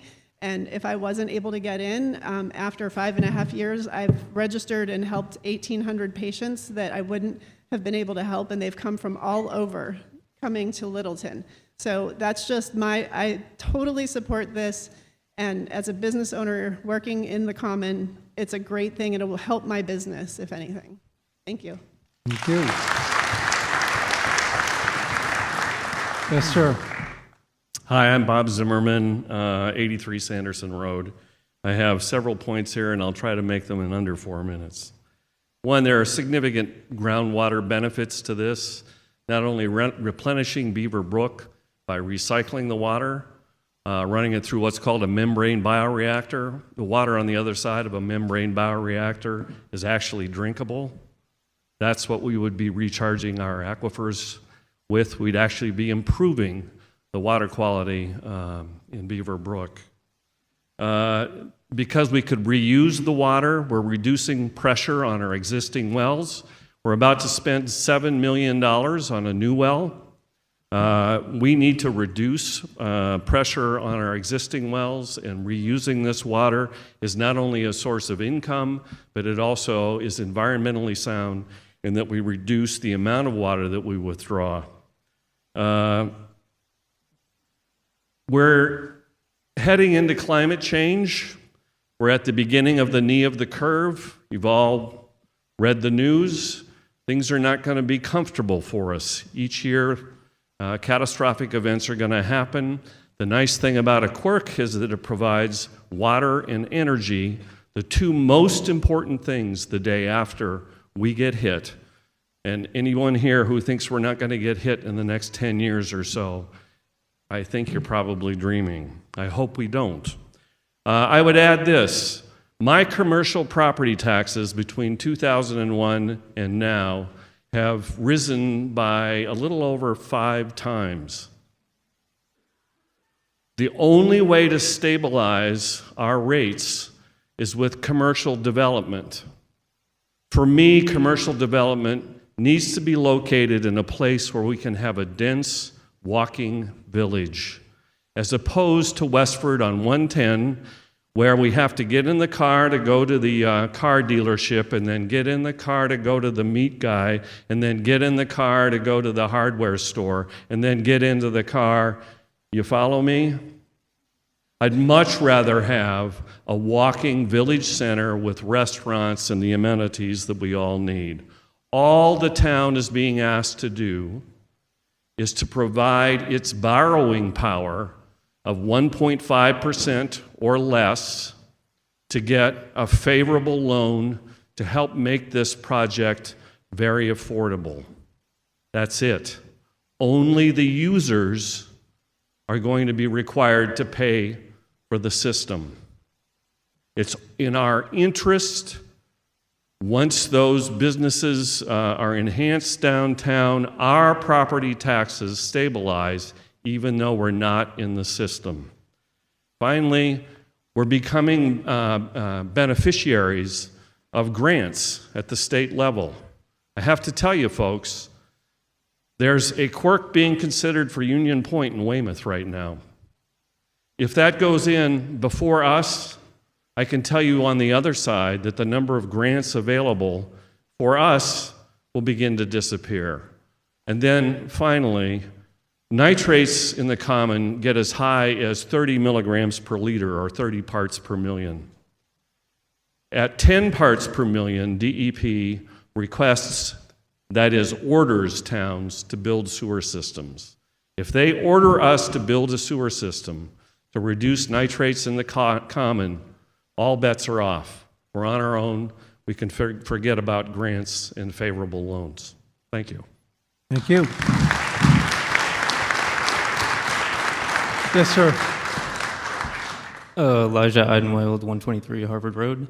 I just have a quick question specific to the design that we're voting on. Is there any part of this design that is going to include future expansion outside of the 2 phase areas that you designated, and as well as tie-ins specifically in the neighborhood of where the plant is going to be located? So let's take the first. So will we expand outside of the current sewering district? Is that going to be part of this design? That is not going to be part of this design, but I do want to make sure everyone understands that the sewering district that we've shown is still conceptual, and that is that it could shift a little bit, particularly if there's a street or something where there are enough residents that want to hook in. We can modify it accordingly, but it's pretty close to what it'll be now. And I'm sorry, I've already forgotten the second question. The second question was related just has there been any outreach about the appetite of outside of the areas designated? There actually has. In fact, when I started working on this project, my sense, and it ended up being incorrect, was that there were a lot of residential properties around the common that wanted to connect. So, you know, sort of evidence of the fact basis behind this. What we did is we sent a survey to all these folks, and if you recall, last spring we proposed bringing something to town meeting, and then we were getting results that suggested that a lot of residential property owners were not in fact interested in participating. So that's why we pulled it last spring, so that we could then evaluate the data, do a fact-based analysis, and understand what does make financial sense. And frankly, at that time, it was, does this make financial sense at all? And it turns out it does. That was not immediately obvious to us when we got a lot of negative response outside of the current district. But what we did is we brought the old district in, we contracted it, so it was significantly smaller than what we had originally conceptually, considered. That said, I mean, there's the ability, if there are folks that do want to connect, to go back out again. Thank you. Okay, thank you. Yes, sir. Hello, I will be brief. I'm Larry Frizzoli. I both live and work in Littleton. I'm a commercial property owner, but I also have my home in Littleton as well. I can tell you I love the town of Littleton. The only thing that bothers me is the common. The common is bleak. Since I moved in 1998, I've seen more businesses open and close. It's like a revolving door. It's incredibly sad. It's the one part of the town that really sorely needs to be addressed, and I'm so happy they went to put so much hard work into coming up with this excellent system that would really go a long way to remedy the problem. I know as a commercial property owner, my broker gave me a long laundry list of all the businesses that I couldn't possibly rent to. It was a very, very long list, and the same reason for all. Too wet, you can't have it. Non-common, it can't accommodate that. It has to be dry. But the other thing, we've been so focused on the cost, I'd like to direct this to Chase, is what the potential income generation is expected for the town with all the increased commercial development that will be possible once the infrastructure is in place in the center. So I think we should focus a little bit on all the many positives that will come about as a result of this system. And I don't think we've talked about that, and I want to re-stress this is an opt-in, unlike most towns where you have no choice. The town is giving the property owners the option of opting in or not, so no one's being forced into this. You can do it voluntarily, and as was stated, I think it bears repeating, over 90% of the property owners are in favor of this. But I just want to talk and focus a little bit more on all the potential growth that will result in also increased taxes. So I'll leave that for Chase. Thank you. Well into my 4 minutes. Thank you. I'll try and be brief on this. So the way I started this presentation is that the sewer is essentially agnostic with respect to the economic development, but we also understand that's a big part of this puzzle. So to the extent that the Master Plan Implementation Committee and the consultants that MPIC is working with to look at the above ground revitalization of the common, what they've done is they've put together this evaluation of what appears to be right now, and I don't want to preempt the master plan's process, what appears to be right now the consensus choice. And the real takeaway here is that right now within the common, we're looking at, according to these, we're looking at $183,000 in change worth of tax revenue. With the zoning and sewering, we can roughly triple that, increase it by about $300,000 a year. Now, that doesn't represent, this goes back to what I said, where the town is in a position to decide what potential we want to unlock. There's another scenario that actually projects well north of $1 million worth of additional tax revenue. But the process that we as a town go through is to say, what kind of zoning do we want? What kind of zoning do we not want? And how are we going to control that? And, right now, this seems to be the consensus choice. And I think gets to Mr. Frizzoli's question about the economic impacts. Okay, thank you. Let's hear from a few more people, and then I think we're ready to vote. Yes, sir. Hey, how you doing? I'm Mike Fiella, New Estate Road. Thank you for all of the details so far. I've been learning as I go. I'm fairly new to the street. I've been there about 6 months. One thing I can tell you, New Estate Road is a vibrant community. We have about 50 children living on that street. They've welcomed me and my family with open arms. They're the greatest people I've met. Realistically, what I've heard from every point that's been brought up on the agenda, and there's been a lot, been here for a couple hours now, everyone's talking about, well, what happens if something goes wrong? We talked about the light on King Street. What happens if it's not timed properly? You talked about putting the light up because it's a safety issue. The chief mentioned what would happen if something went wrong with his ladder truck. Something goes wrong with the project that I've heard being called innovative. In this case, I would like to use the term somewhat unproven and experimental. What if something goes wrong? What if there is an effect, as Sarah pointed out, to the 50 children on New Estate Road? I've been sent a letter saying that we will evaluate the outcome of the system after it's built for 3 years. You wouldn't have to evaluate a system if you were certain. It wouldn't be a concern. So what I'm asking you, we've asked for things on our street because of speeders. We asked for things on our street because people cut around traffic.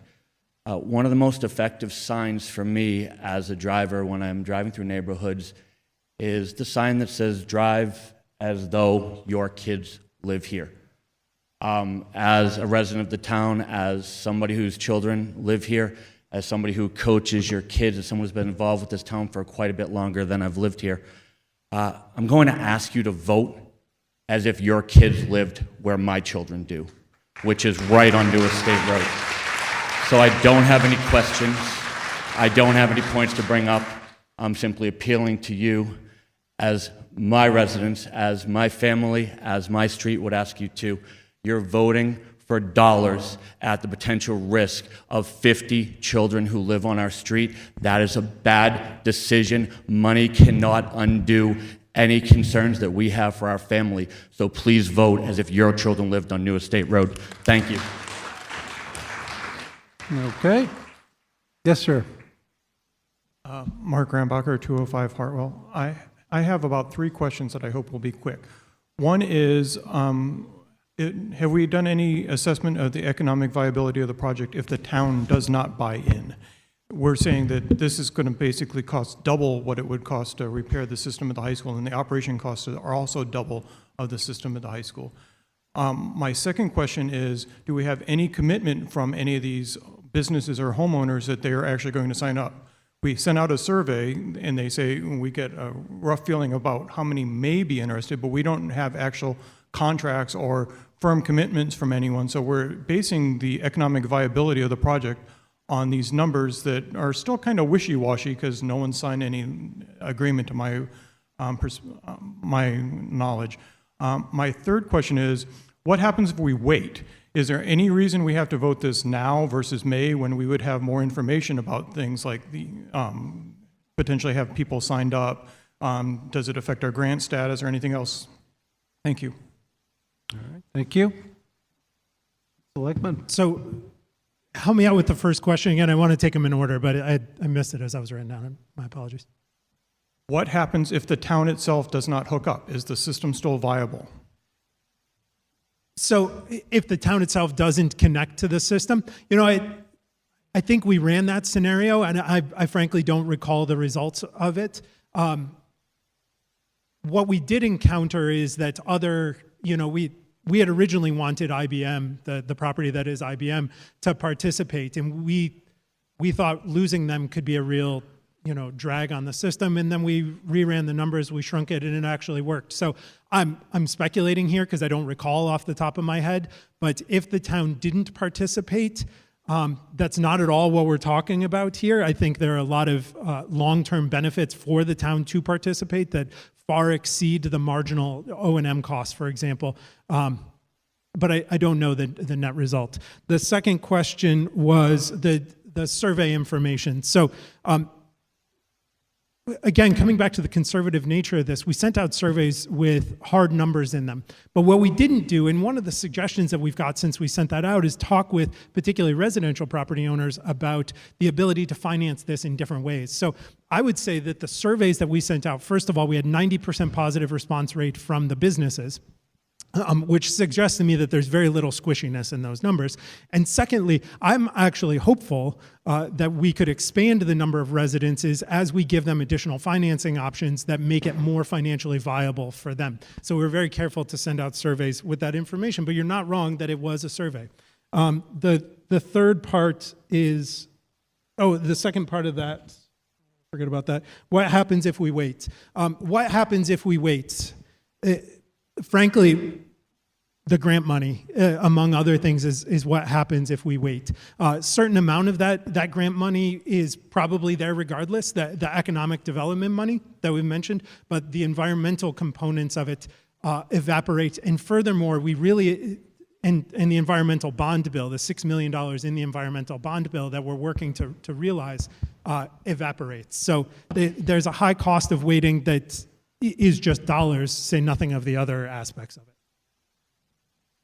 Okay, thank you. Yes, sir. My name is Mike Mohammed. I own a Forno restaurant. I've been in business for almost 30 years. I moved to Littleton almost about a year and a half ago. This is my first septic experience in business. I never had septic system before, so I wish I did know about it before I bought my building, because it's extremely difficult to maintain septic system. I pump my system every 6 weeks versus every 3 months, just to ensure my system is not gonna break down on me. Extremely expensive, very difficult to maintain. And I got an estimate to replace it for $200,000. And that's something I cannot afford. From the economic point of view, I love to be in Littleton, such a wonderful town, wonderful people. My intention actually to move to Littleton eventually, to sell my house in Shrewsbury and to move to Littleton. But all determined on when we're gonna get the sewer line coming in and how soon. And that's all what I wanna say. I wanna last in business forever in this town. Thank you. Okay. Thank you. Yes, sir. All right. My name is Jonathan Dunai. I'm on New Estate Road.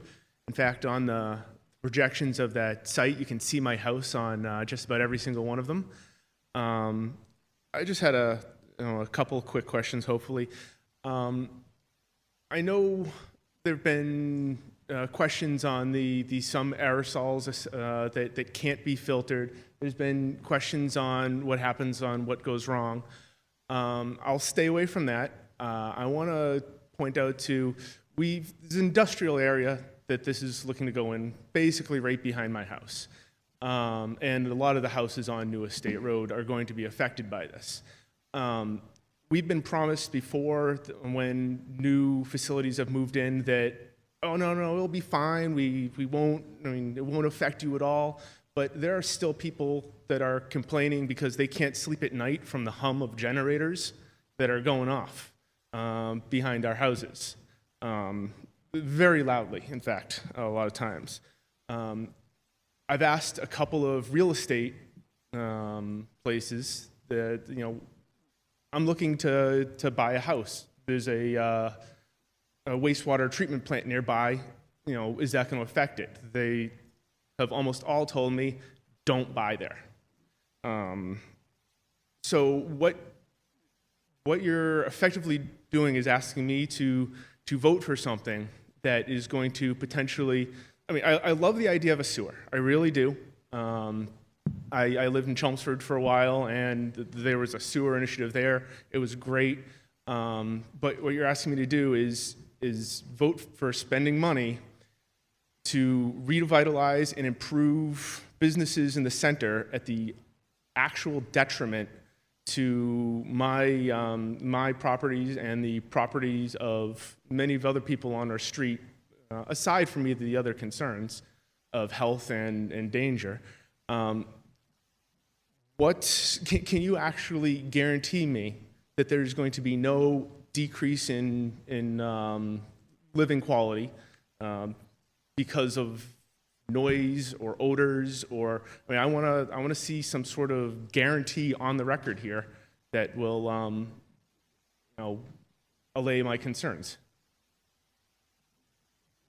So the short answer to that is that I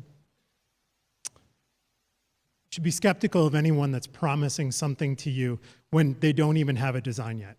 I can't guarantee that there's no minor impact in certain places, but what I can guarantee you is that the Board of Selectmen has taken action. This evening, we signed a policy statement because we understand that there's that fundamental concern that if there's something that happens, who's going to follow through? And the Board of Selectmen's policy statement that we put up here, there's a variety of points, but the third one, and this goes to the monitoring, what we said was that we as a board, and frankly what we did is we tied the hands of the boards in the future. We are committed to ensuring that there's no impact to you. So I truly cannot honestly stand here. If I said I guarantee it, I would be lying to you. What I can guarantee you, though, is that the Board of Selectmen takes the abutters' concerns very, very seriously. That's why we've designed the system that we've designed, and that's also why we've committed to following through on mitigating those concerns if for some reason, right, and I'm pretty confident that this won't impact you, but if for some reason it does present an impact to you, we've committed to mitigating that too, and that I can promise. So, I'm trying to split the baby here, but I think you know I'm... The only problem, we've heard things like this before, and people are still being kept up at night from generators and other projects that have gone in after these promises with no mitigation, even after promises of after the fact. I just don't know that I can, in good conscience, vote for something like this where when it's so near any residential area.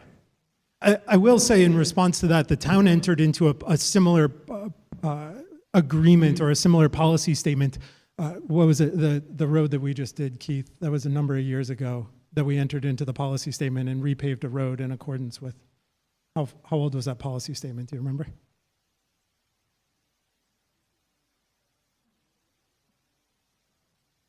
So the issue is in 1997, the town committed essentially using the same vehicle we've got here to paving a road. And 2 years ago, it was brought to our attention that our attention here that the town was still committed to that. And so even though it didn't actually fit into all of the various priorities, we actually went forward and followed through on that. So, and this is a system that, unlike a road, isn't just going to languish. There's an ongoing operator and an ongoing utility to make sure that it does happen. So to the extent that you've had private entities present problems to you, we're very active in addressing those and would very much like to work with you to to deal with those. But as far as what the town is committing to going forward on, we're committed to following through on what we've said we would do, which is making sure that there aren't impacts to you and following through if for some reason there are.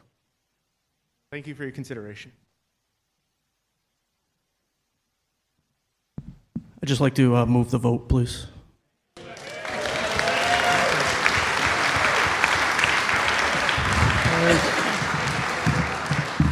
All right, I'll take that as a motion to close debate. Requires a second. Should I hear a second? It's not debatable. It requires a 2/3 vote. All those in favor of closing debate on Article 10 signify by saying aye. Aye. And those opposed? Okay, that's clearly a 2/3 vote to close debate. And we'll now move to the vote for the main motion under Article 10. Now, since Article 10 involves incurring indebtedness, our town bylaws require vote by ballot and checklist unless the moderator determines a different method of voting that is not challenged by town meeting. I am not going to attempt a voice vote on this. I'd like to do a hand count. So unless there's objection from members of this body, we'll do a hand count on this article rather than the ballot and checklist.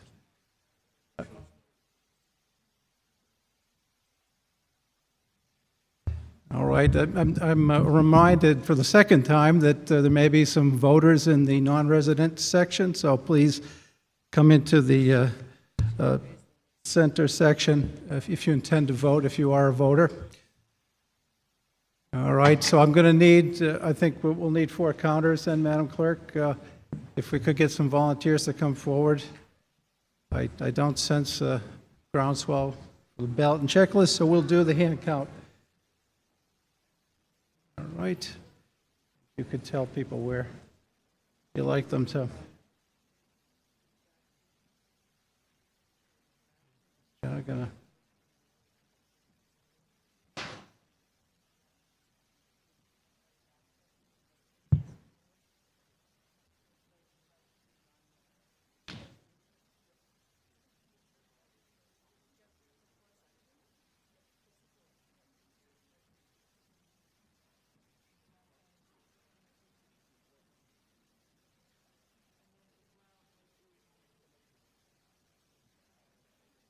All right.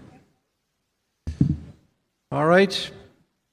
It's been moved and seconded by the Board of Selectmen that the town vote to approve Article 10 as printed in the warrant. All those in favor, please raise your hand. Keep it raised until you know you've been counted by one of the tellers. Thank you.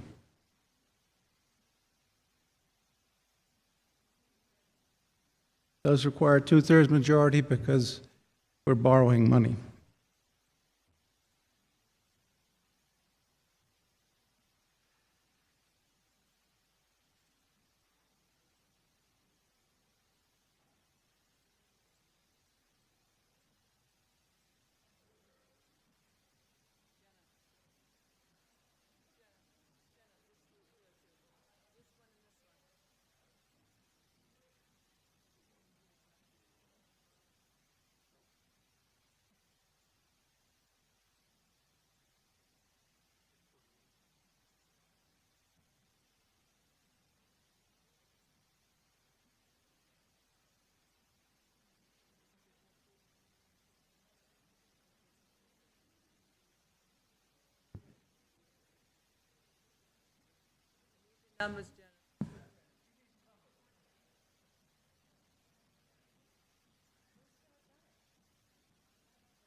All right.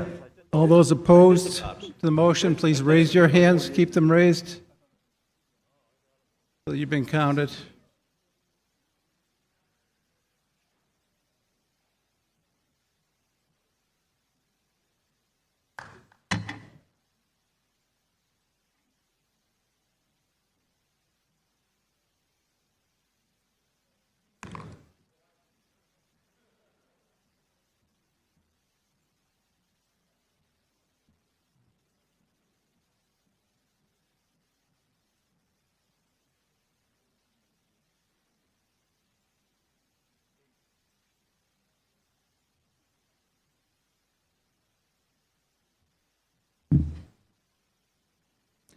All right, while those votes are being tallied, I just want to take an opportunity to thank the Board of Selectmen and Finance Committee,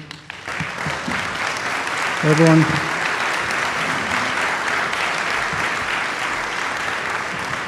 And everyone that has helped put this town meeting together, and a special thanks to our town administrator, Keith Bergman. It's been a pleasure working with you, Keith.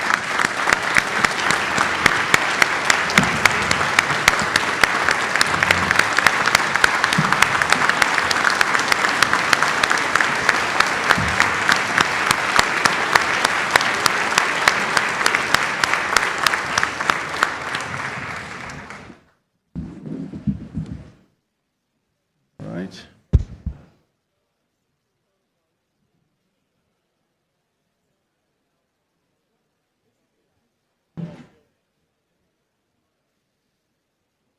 All right, I'd like to announce the total of the vote. There were 260 votes cast, 173 required for passage. There were 189 in favor, 71 opposed. The motion carries by the necessary 2/3, and I declare the vote. Thank you very much. Thank you all for coming. I'd like to entertain a motion to dissolve. So moved, seconded. All in favor? This special town meeting is dissolved. Oh, that's your book.